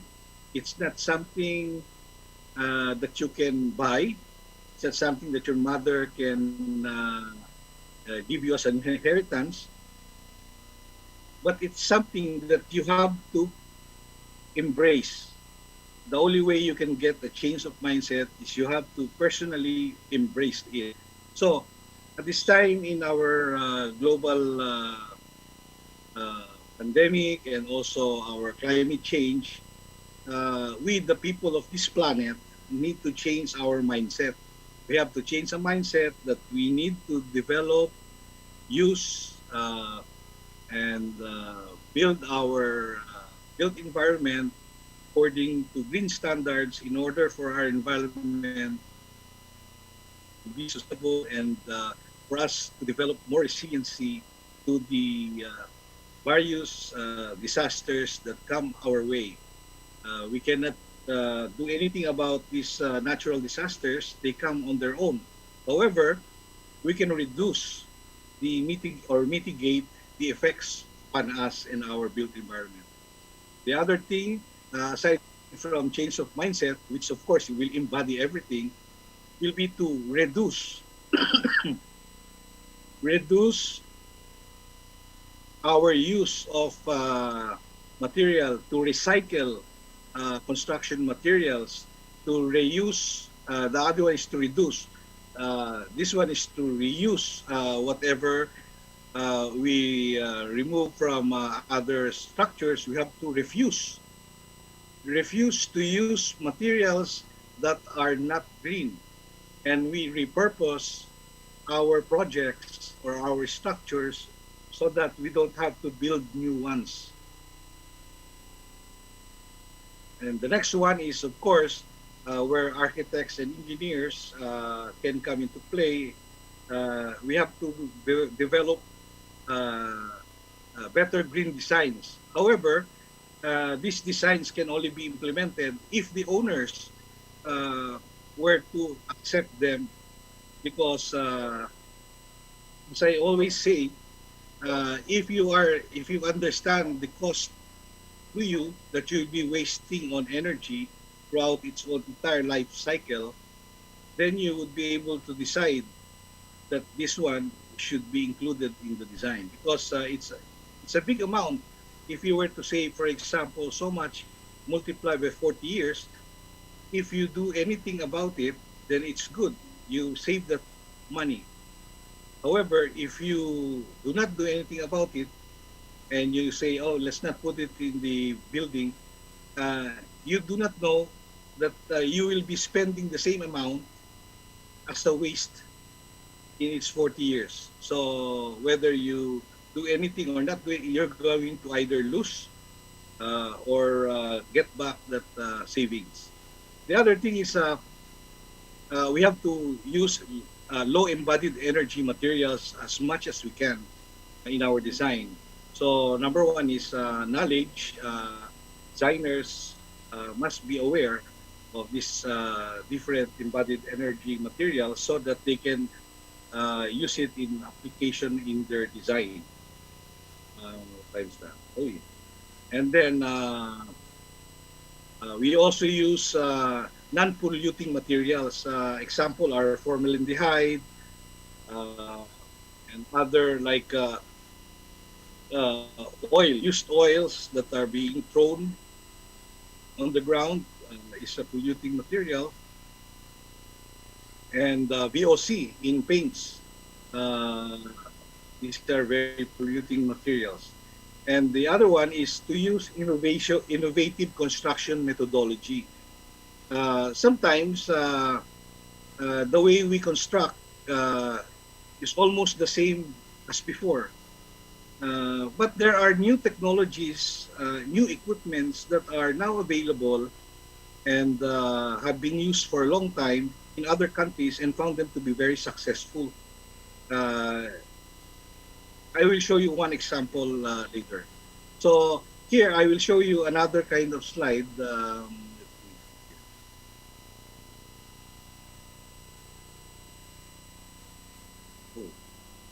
nasa na ba? Dali lang ha, share ko lang yung kabilang slide eh. How do we do that? Oh my God.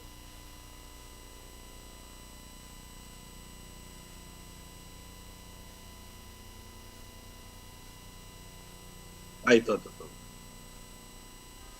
Here. Okay.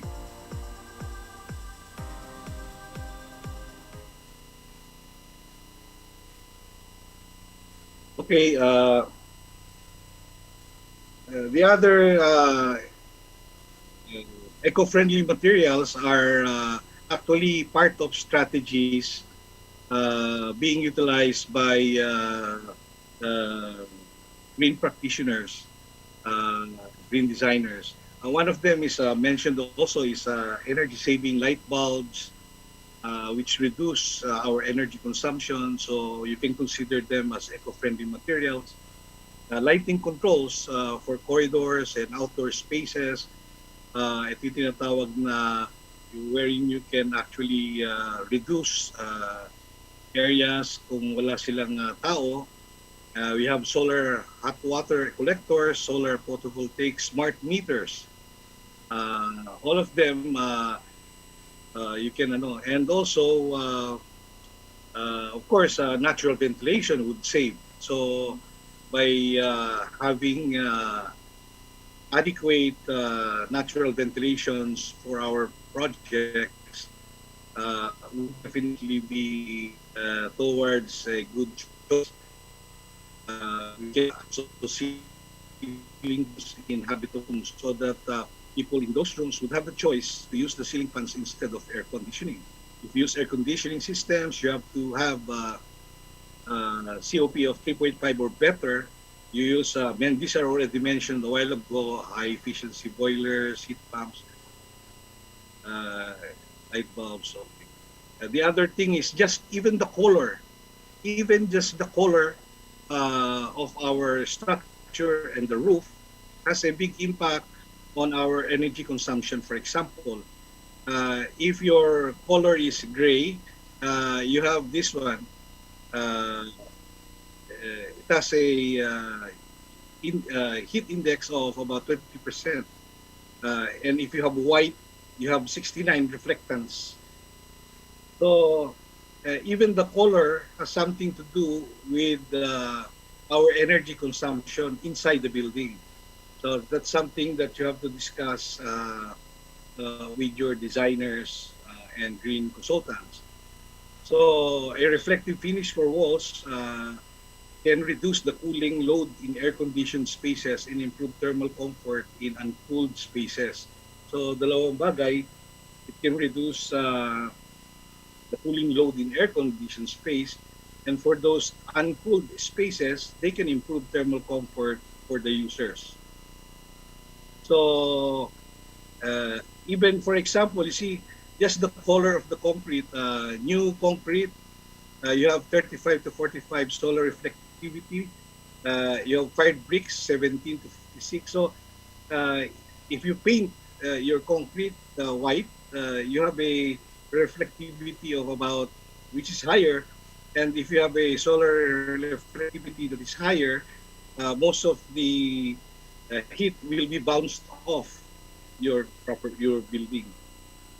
External providing shadings, These are all choices. Now I want to go to the meron pa, no? I will go.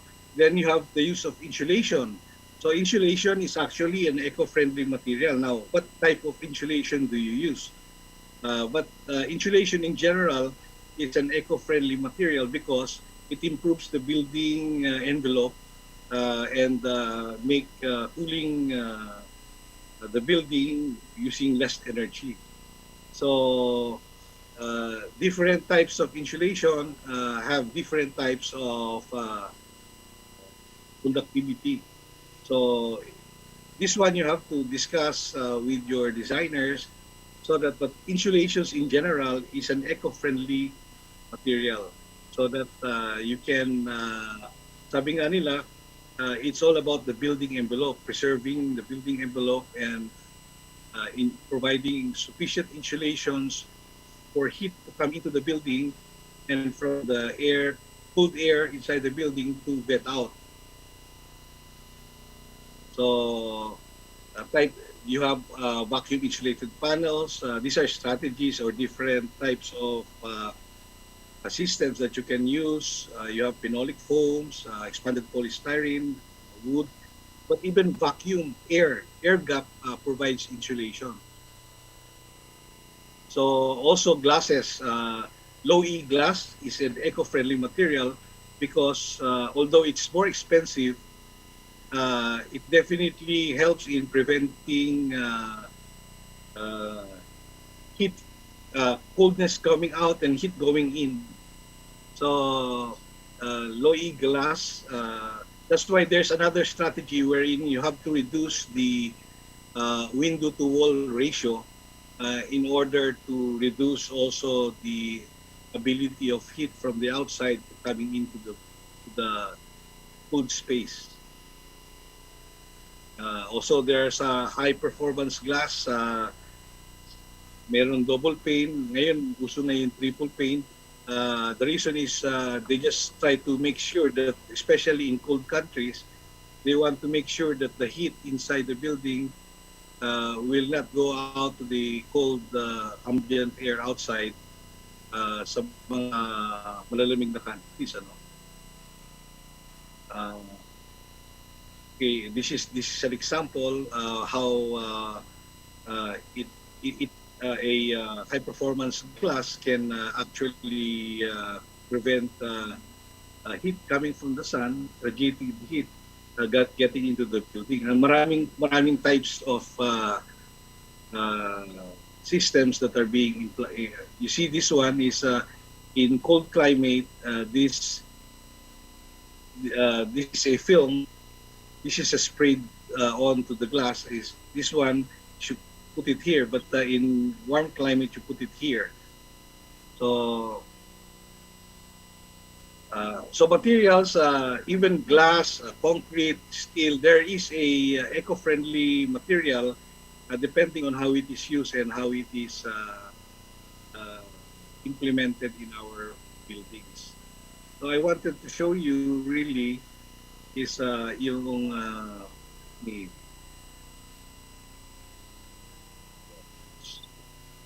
ito. For example, these are the different types of finishes. Ano? Different finish you apply for building has a different embodied energy. Each one, you have stone, you have vinyl flooring, they all have different embodied energy being in megajoules per square meter. So the higher the megajoules per square meter being utilized, you have a very high embodied energy. So iba-ibang materials, you don't have to memorize any of these. These are resource materials that your designers need to check on them to determine the total embodied energy of your building. And also there's a new one which is the net zero. Besides having very low embodied energy for the building is also generating its own power, ability to generate its own power and its own energy. So in Japan, they have many of these. In the Philippines, we have a net zero building certified structure that we have in Makati. So I will go to the next one. I'm just looking at the watch and um, I need to share here. Is I need to bring this up. There. Share. Share. Here. Here. Okay.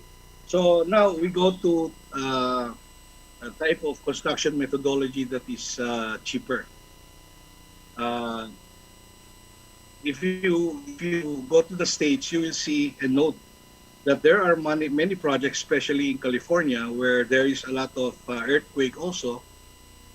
There is a lot of if I stayed in the States for almost 8 years. You know, if you pass by one area, sometimes what happens is you see that the buildings are being constructed after just a few months, a month or so.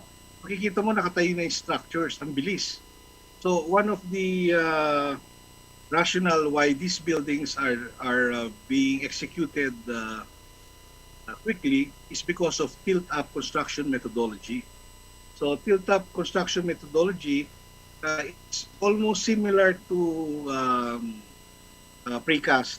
The difference between precast and this one is in precast, it is done in a factory and then afterwards it is hauled. It is hauled to the site. One of the problems of that is that, of course, the precasting company does not only have you as a client, they also have so many clients. So what happens is in the delivery process, nagkakaroon ng bottleneck. And so sometimes there is a delay in the schedule. The other thing is it costs money to transport these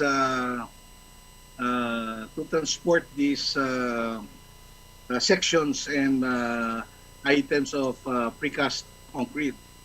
And so the difference is in tilt-up construction, the casting is being done, I will just show you here, being done right on the site. They are casted on the site. This one, these panels. They are casted right on the slab of the project. What happens is you achieve a lot of savings. One of the savings that you achieve is you do not use formwork. Formwork costs money in construction. The other one is if you were in vertical and people were working in the vertical, they tend to work slower and becomes the safety issue becomes higher. But if they were working on the ground, they don't use formworks. Their ability to work is faster because they are not in danger of falling, and the other thing is that they work faster. There's little wastage, and the safety is increased, and the delivery of the entire project is quicker.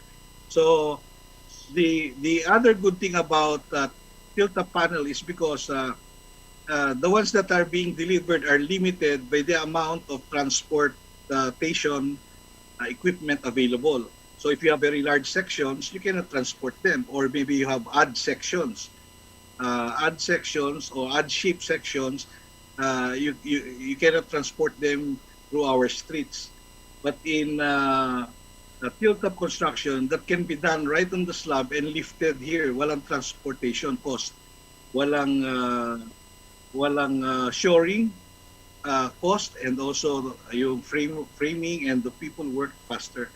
So actually, I researched this, and the outcome I wanted to show you, because sometimes they think tilt-up construction only comes out with like a bodega type. It's not. It's ugly. There's no beauty. Well, actually, I took some of these, and they look beautiful, really. And even the finishes, they can have a finish already built into it. These are all designed. It's also the good thing is also fire safety. It's completely fireproof because they are made of thick panels. It's very easy maintenance. The repairs and expandability. You can actually remove the panels when you want to renovate and reuse them in another area. So this is something that is not possible with other types. And security-wise, because they are stronger. So with this, I'd like to say that let me turn off this.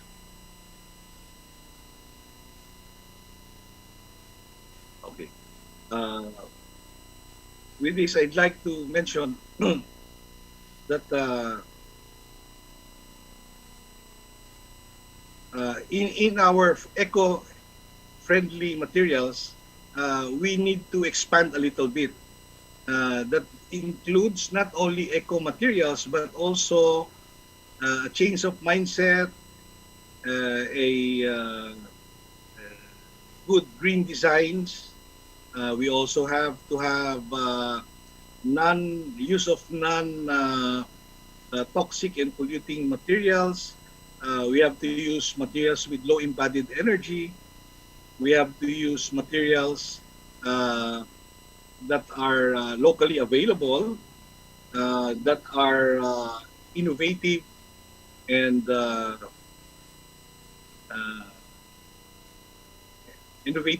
resilient and sustainable. So the word of eco-friendly materials should be expanded to incorporate all these other things. Maraming salamat po. I'd like to thank once again uh, the CamSur event for inviting and for having a wonderful topic regarding green. I am an advocate, and I am very happy that the other speakers and the CamSur event invited and had these topics. Maraming salamat po. Thank you very much.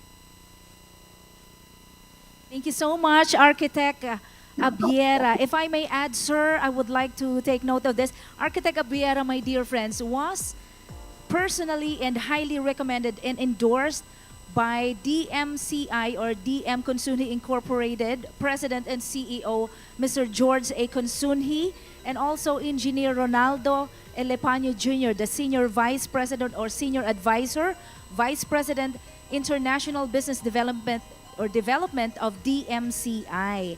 And how delighted we were, sir, when we learned that you have accepted our invitation. And so we thank you so much again, sir. So ladies and gentlemen, big round of applause for our distinguished speaker, Architect Ramon Abiera. Thank you so much, sir. Thank you very much. Sir, here is our question for you. We have a question. The first question is, how can we benefit from using eco-friendly materials? Okay. Of course, we can benefit as an owner. As an owner of a project, we will benefit because we can be assured that our building is built on green principles. In other words, we are building for the future, meaning we are building to save, not to over exhaust our resources. So it's a good thing because you don't only make money, but also you help in the preservation of our resources, a wise use of our resource as an owner. And also, you also generate savings. Savings because you are able to save on energy, future energy uses such as less use of water resource, less energy resource. Lahat yun may cost yan eh. And the owners will be the number one beneficiary of this one because when they operate their buildings will be using less, paying for less of these resources to operate their buildings. Secondly, as mentioned by the previous two speakers, that green buildings have certified green buildings have a higher cost for rentals, and also the appreciation of its value is faster. So for the architects and the designers, uh, building using green, eco-friendly materials, number one, provides you with expertise that you can continue to deliver to your future clients. And you are also taking part in saving resources for our future generations. And also, you provide savings for the operational cost of the structures that you make.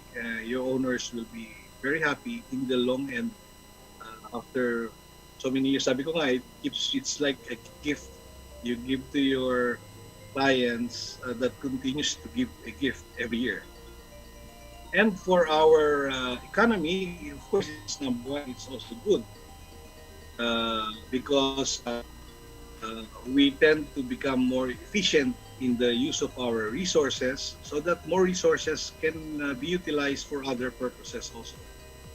And of course, this is a good part of the global need for mitigating climate change. Alam mo, one of the things that is that impacts climate change is actually our location. The location of the Philippines is located smack in the middle of the where all of these natural disasters such as typhoon comes by, earthquake all over around us.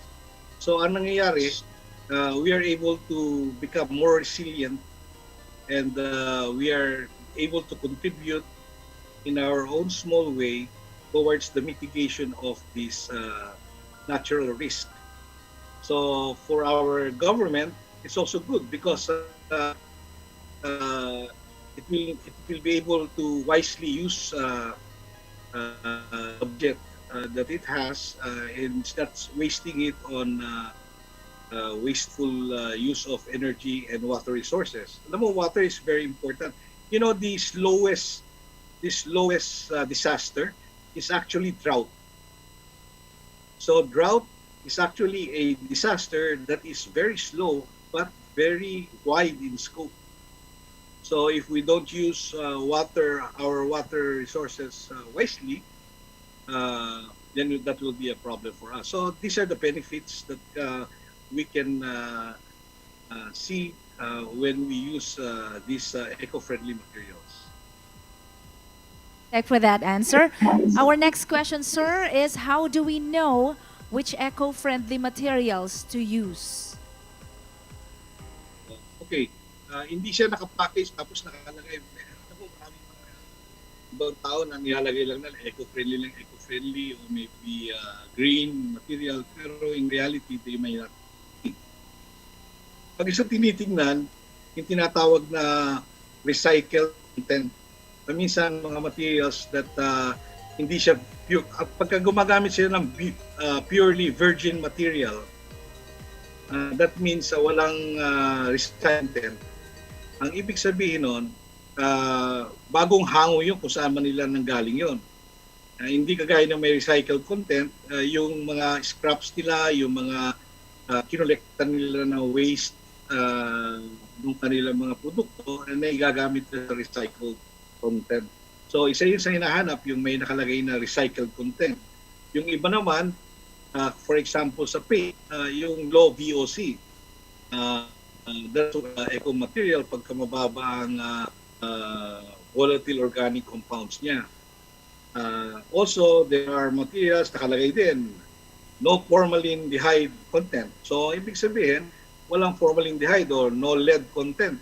Kasi yung lead is, by this time, alam na natin, it has a very dangerous effect on the human body. Also, we look at materials that are long-lasting. Kasi, number one, kung kumuha ka ng material today, bukas sira na, di wasteful yun. Kasi kailangan naman siyang palitan, ano? Repair. So, kailangan medyo resiliency enough to withstand the built environment and the disasters that and the harsh environment that these materials are subjected in. Kaya nga yung an example is the color of the roof. When the roof is subjected to too much heat, mas hindi siya mag-deteriorate compared to roof that is cooler. So if you have materials that are cooler, for example sa bubong, like we use light colored or we use other kinds of strategies, then the roof material itself will be serving longer, and also the bottom part, which is the ceiling, will also stay longer because it's not subjected to too much heat. Particularly ngayon, medyo paminsan pag mainit, sobrang init. That's all. Thank you. Okay, thank you so much, sir. And briefly, sir, can you give us your answer for the third question? How does eco-friendly materials help in mitigating the effects on climate change? Well, actually, binanggit din kanina nung other speaker, eco-friendly material, green buildings, and environment are all tied down together. Magkakapatid yan, magkakasama yan. So, if we took positive action to reinforce our use of eco-friendly materials, yung eco-friendly materials, like for example in plastic, yung one use plastic, di ba pinagbabawal na yun, yung single use lang. So it's the same plastic material, medyo kinapalan lang nila para hindi pagkatapos gamitin, sira na agad. So these are some of the wise use. Now, we all know that all these plastics, sabi nga in the blue-green environment, in the blue-green strategy, anything that we throw on land will find its way in the water. So if we reduce waste, we recycle, we repurpose, we recycle, we repurpose, we refrain from using certain materials that are not friendly, and we do all the other things that I mentioned, and then we help in our own small way in addressing and reducing and mitigating the risk of climate change. Climate change is a global issue. That means it needs a global solution. And when I say global, everybody's solution. Kaya kailangan each one of us should be a participant in our own small way, as in the construction industry. Everybody gets to do its part to help in this endeavor. Thank you so much, sir. That's a great sharpening of mind as we'll listen to you about eco-friendly materials. Friends, we are deeply honored to have our dear speaker, Architect Ramon V. or L. Abiera. Camarines Sur Chamber of Commerce and Industry Incorporated, in partnership with the Provincial Government of Camarines Sur, CamSur Business Expo 2021, ready for a better normal. Third CamSur Construct, present this plaque of appreciation to Architect Ramon L. Abiera for extending his invaluable contribution and unwavering support as our resource speaker, contributing to the success of the third CamSur Construct webinar with this year's theme, Resilient and Sustainable Infrastructure in the New Normal. Signed by Chairperson of third CamSur Construct, Erlene Nicole Canada, Chairperson of CamSur Business Expo 2021, Maria Emma F. Llorin, and President of Camarines Sur Chamber of Commerce and Industry Incorporated, Maria Soledad V. Magtuto.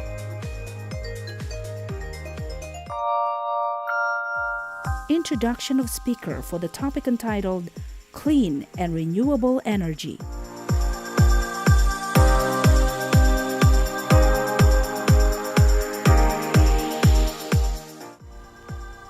Our next speaker is a graduate of Bachelor of Science in Geology in Mapua Institute of Technology in Manila. She graduated and landed second place in the licensure exams for geologists in 1991. And she also took her Bachelor of Laws in Manila or Manuel L. Quezon University in Manila, and she graduated and passed the bar examinations the same year of 2003. She's affiliated since 2009 to present with the National Geothermal Association of the Philippines, Safety and Health Association of the Philippines, Energy Sector Incorporated, and from 2010 to present, she is also affiliated to Renewable Energy Subsector Network or ASEAN. From 2011 to present, she's with the International Renewable Energy Agency or IRENA and Expert Group on New and Renewable Energy Technology or APEC. Our dear speaker has been in the energy sector for over 20 years. She started her career as a geologist in the Energy Research Laboratory of the Department of Energy, doing paleo-environmental and stratigraphic analysis of areas in the Philippines with potential energy resources using microfossils. When she became a lawyer in 2004, she was reassigned to handle contracts and negotiation for all types of energy sources. She focused on renewables in 2011 and was appointed to her current position as the Assistant Director of the Renewable Energy Management Bureau of Department of Energy in the Philippines. Friends, ladies and gentlemen, it's a great pride to introduce to you our speaker, Attorney Marisa P. Cerezo. Magandang umaga po sa ating lahat. First of all, I would like to thank CamSur Chamber of Commerce and Industry for this invitation in order to give you an update on the topic clean and sustainable energy at this third CamSur Construct Expo and Conference. Clean and sustainable energy would always include exploration and development of renewable energy resources.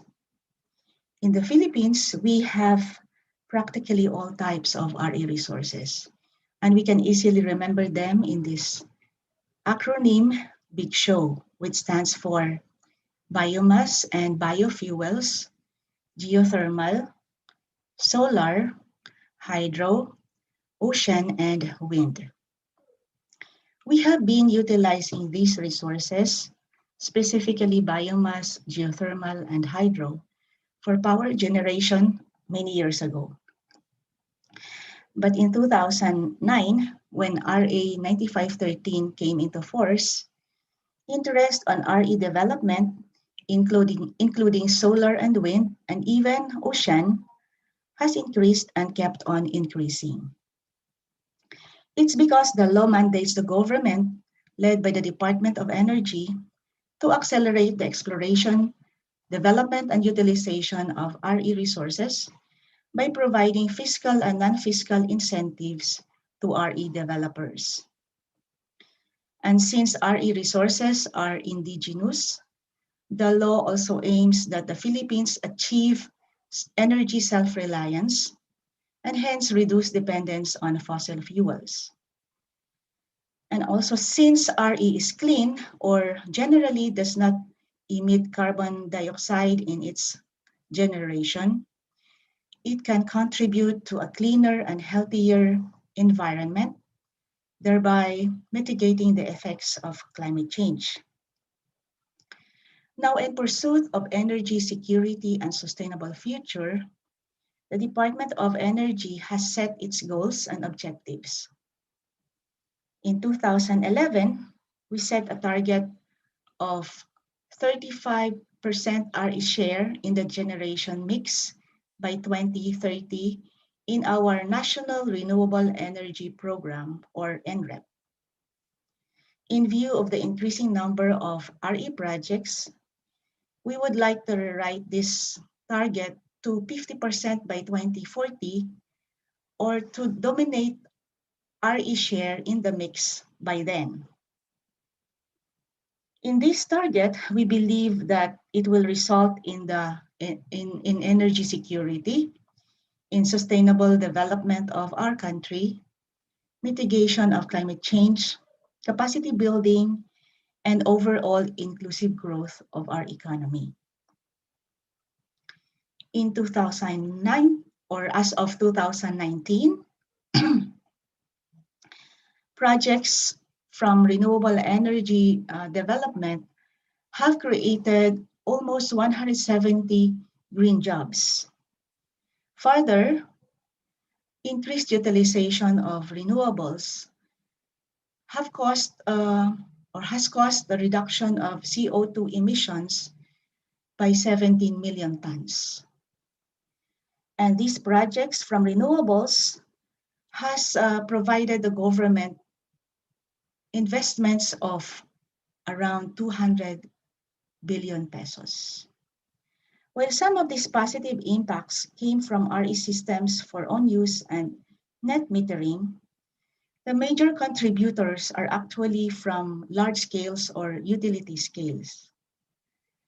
From 2009 to 2020, the additional RE capacity installation has reached to more than 2.3 gigawatts.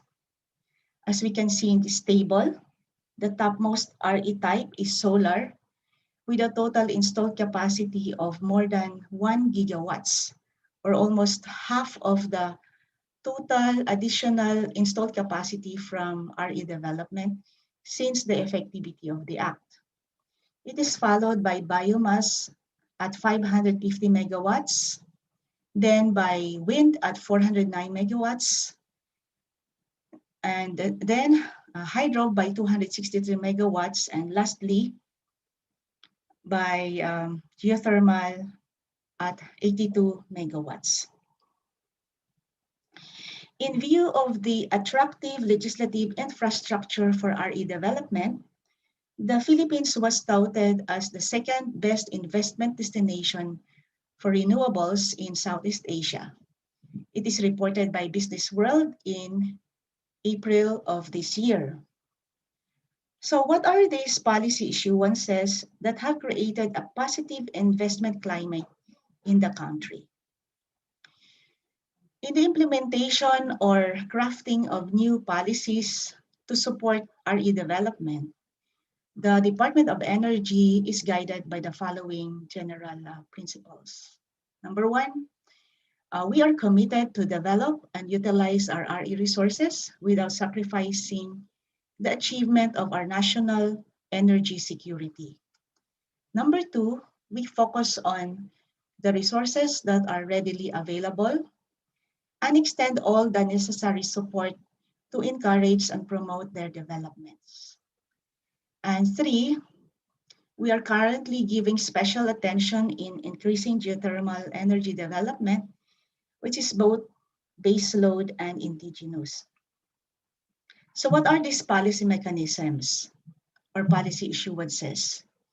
We have RPS, or Renewable Portfolio Standards, Green Energy Auction Program, Green Energy Auction Policy, enhancement of the net metering arrangement, and feed-in tariff system.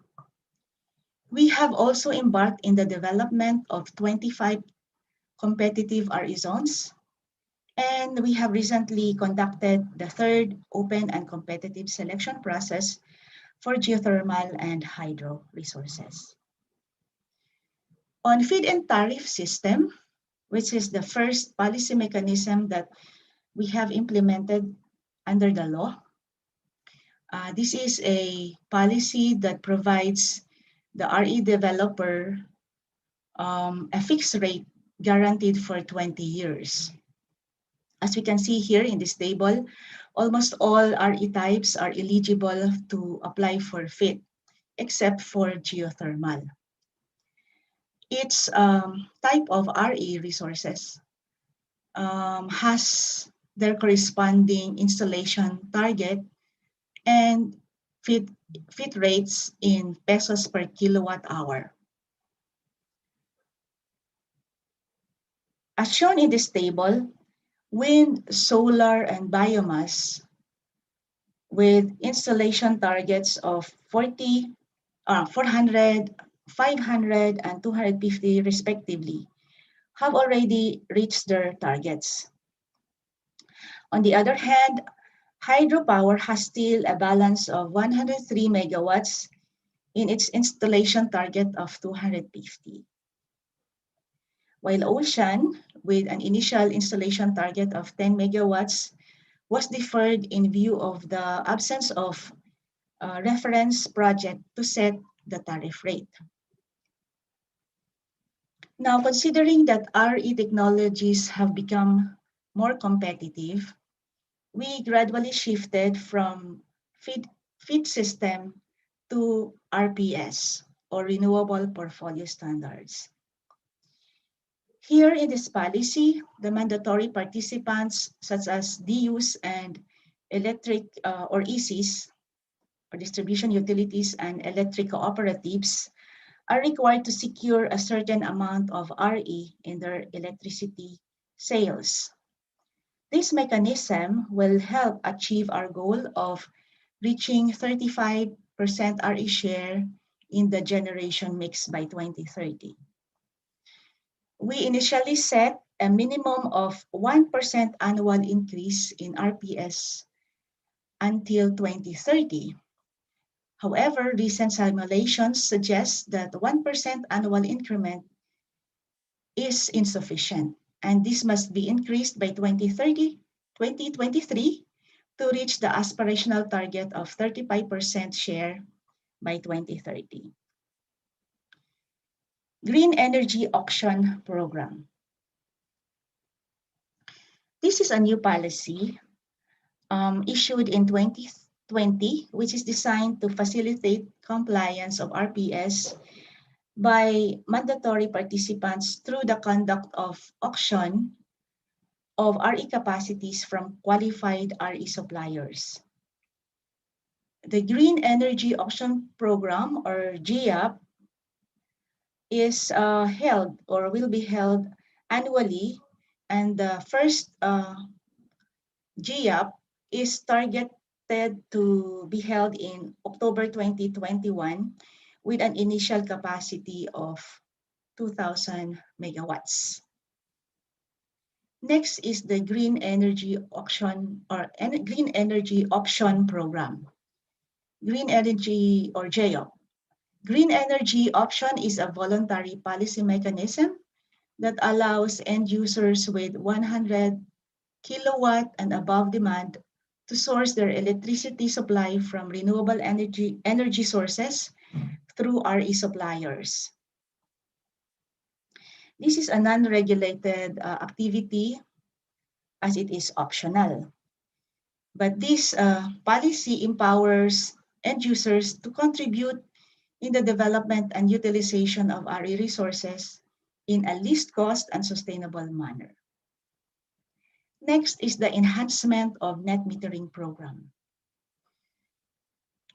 The net metering mechanism enables end users to sell their RE generations from small RE systems to the grid as prosumers. This is typically illustrated in rooftop solar panels of our residential and commercial facilities. They can install up to 100 kilowatt to reduce electricity bills and sell surplus to the grid. Under Enhanced Net Metering Program, end users in off-grid areas may apply as well, thereby providing demand-side management for the end users in this area, as currently it is only applicable in grid areas. And for net metering, we will be issuing a net metering guidebook. Next is the competitive renewable energy zone project. CRES project is a proactive transmission planning approach that supports investments in large-scale transmission expansions and upgrade to accelerate not only indigenous RE resources, but other potential energy resources. Potential sources of energy such as biomass, geothermal, and hydro were also estimated in these zones. And from this project, we have identified 25 individual zones with high quality solar and wind resources across the Philippines. Lastly, as early of this year, we have conducted the third open and competitive selection process for geothermal and hydro development. This is a mode of awarding RE service contracts to developers, and this is a sort of bidding well-characterized sites or areas with significant technical studies to facilitate project development.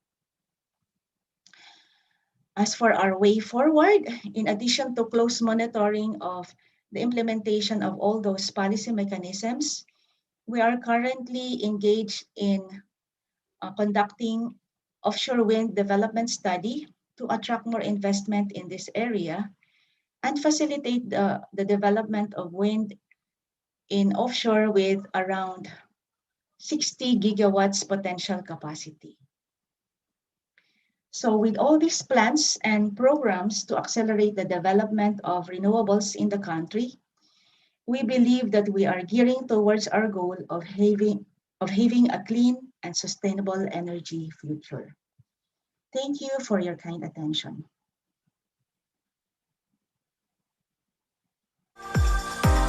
Thank you so much, Attorney Cerezo, for that great learning and very beneficial lessons about clean and renewable energy. We come now to our question and answer. The first question is, what are the possible causes of delay in geothermal development and the government's strategy to increase power generated from geothermal? Again, the question is, what are the possible causes of delay in geothermal development and the government's strategy to increase power generated from geothermal?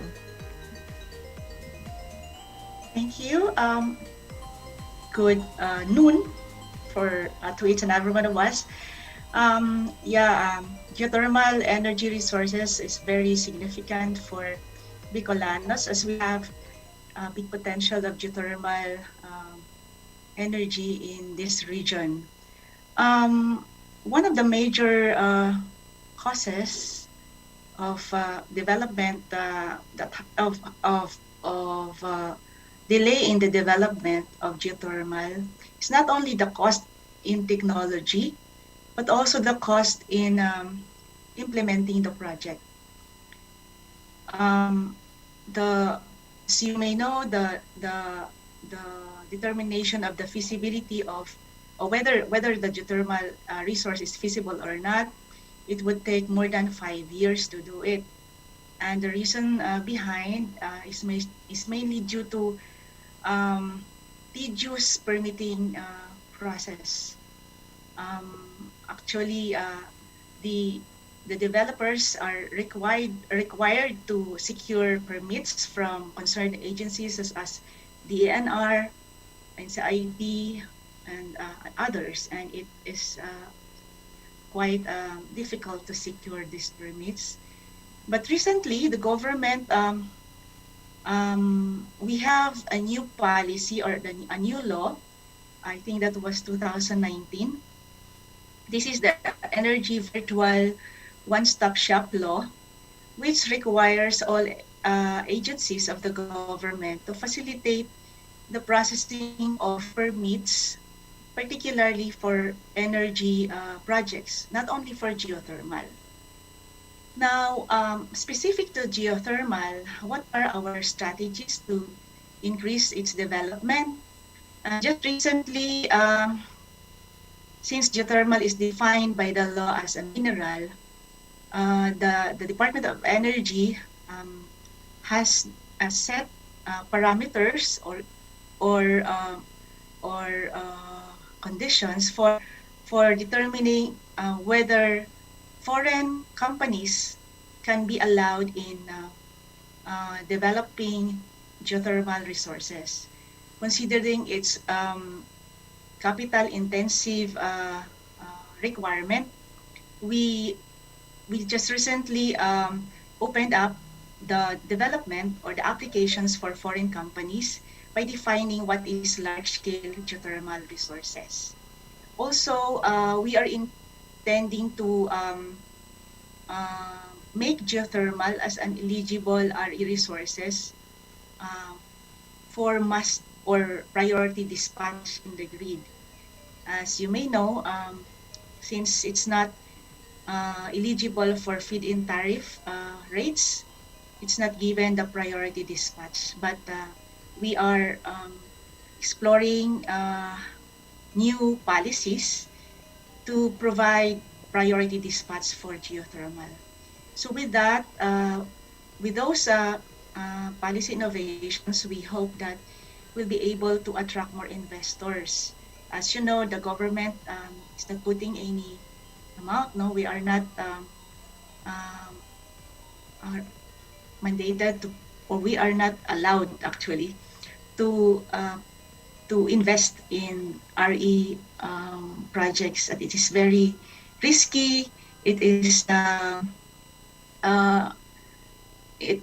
requires, of course, a clearance from the house, no, in all our utilization of budget, and it's not really allowed. We are not allowed.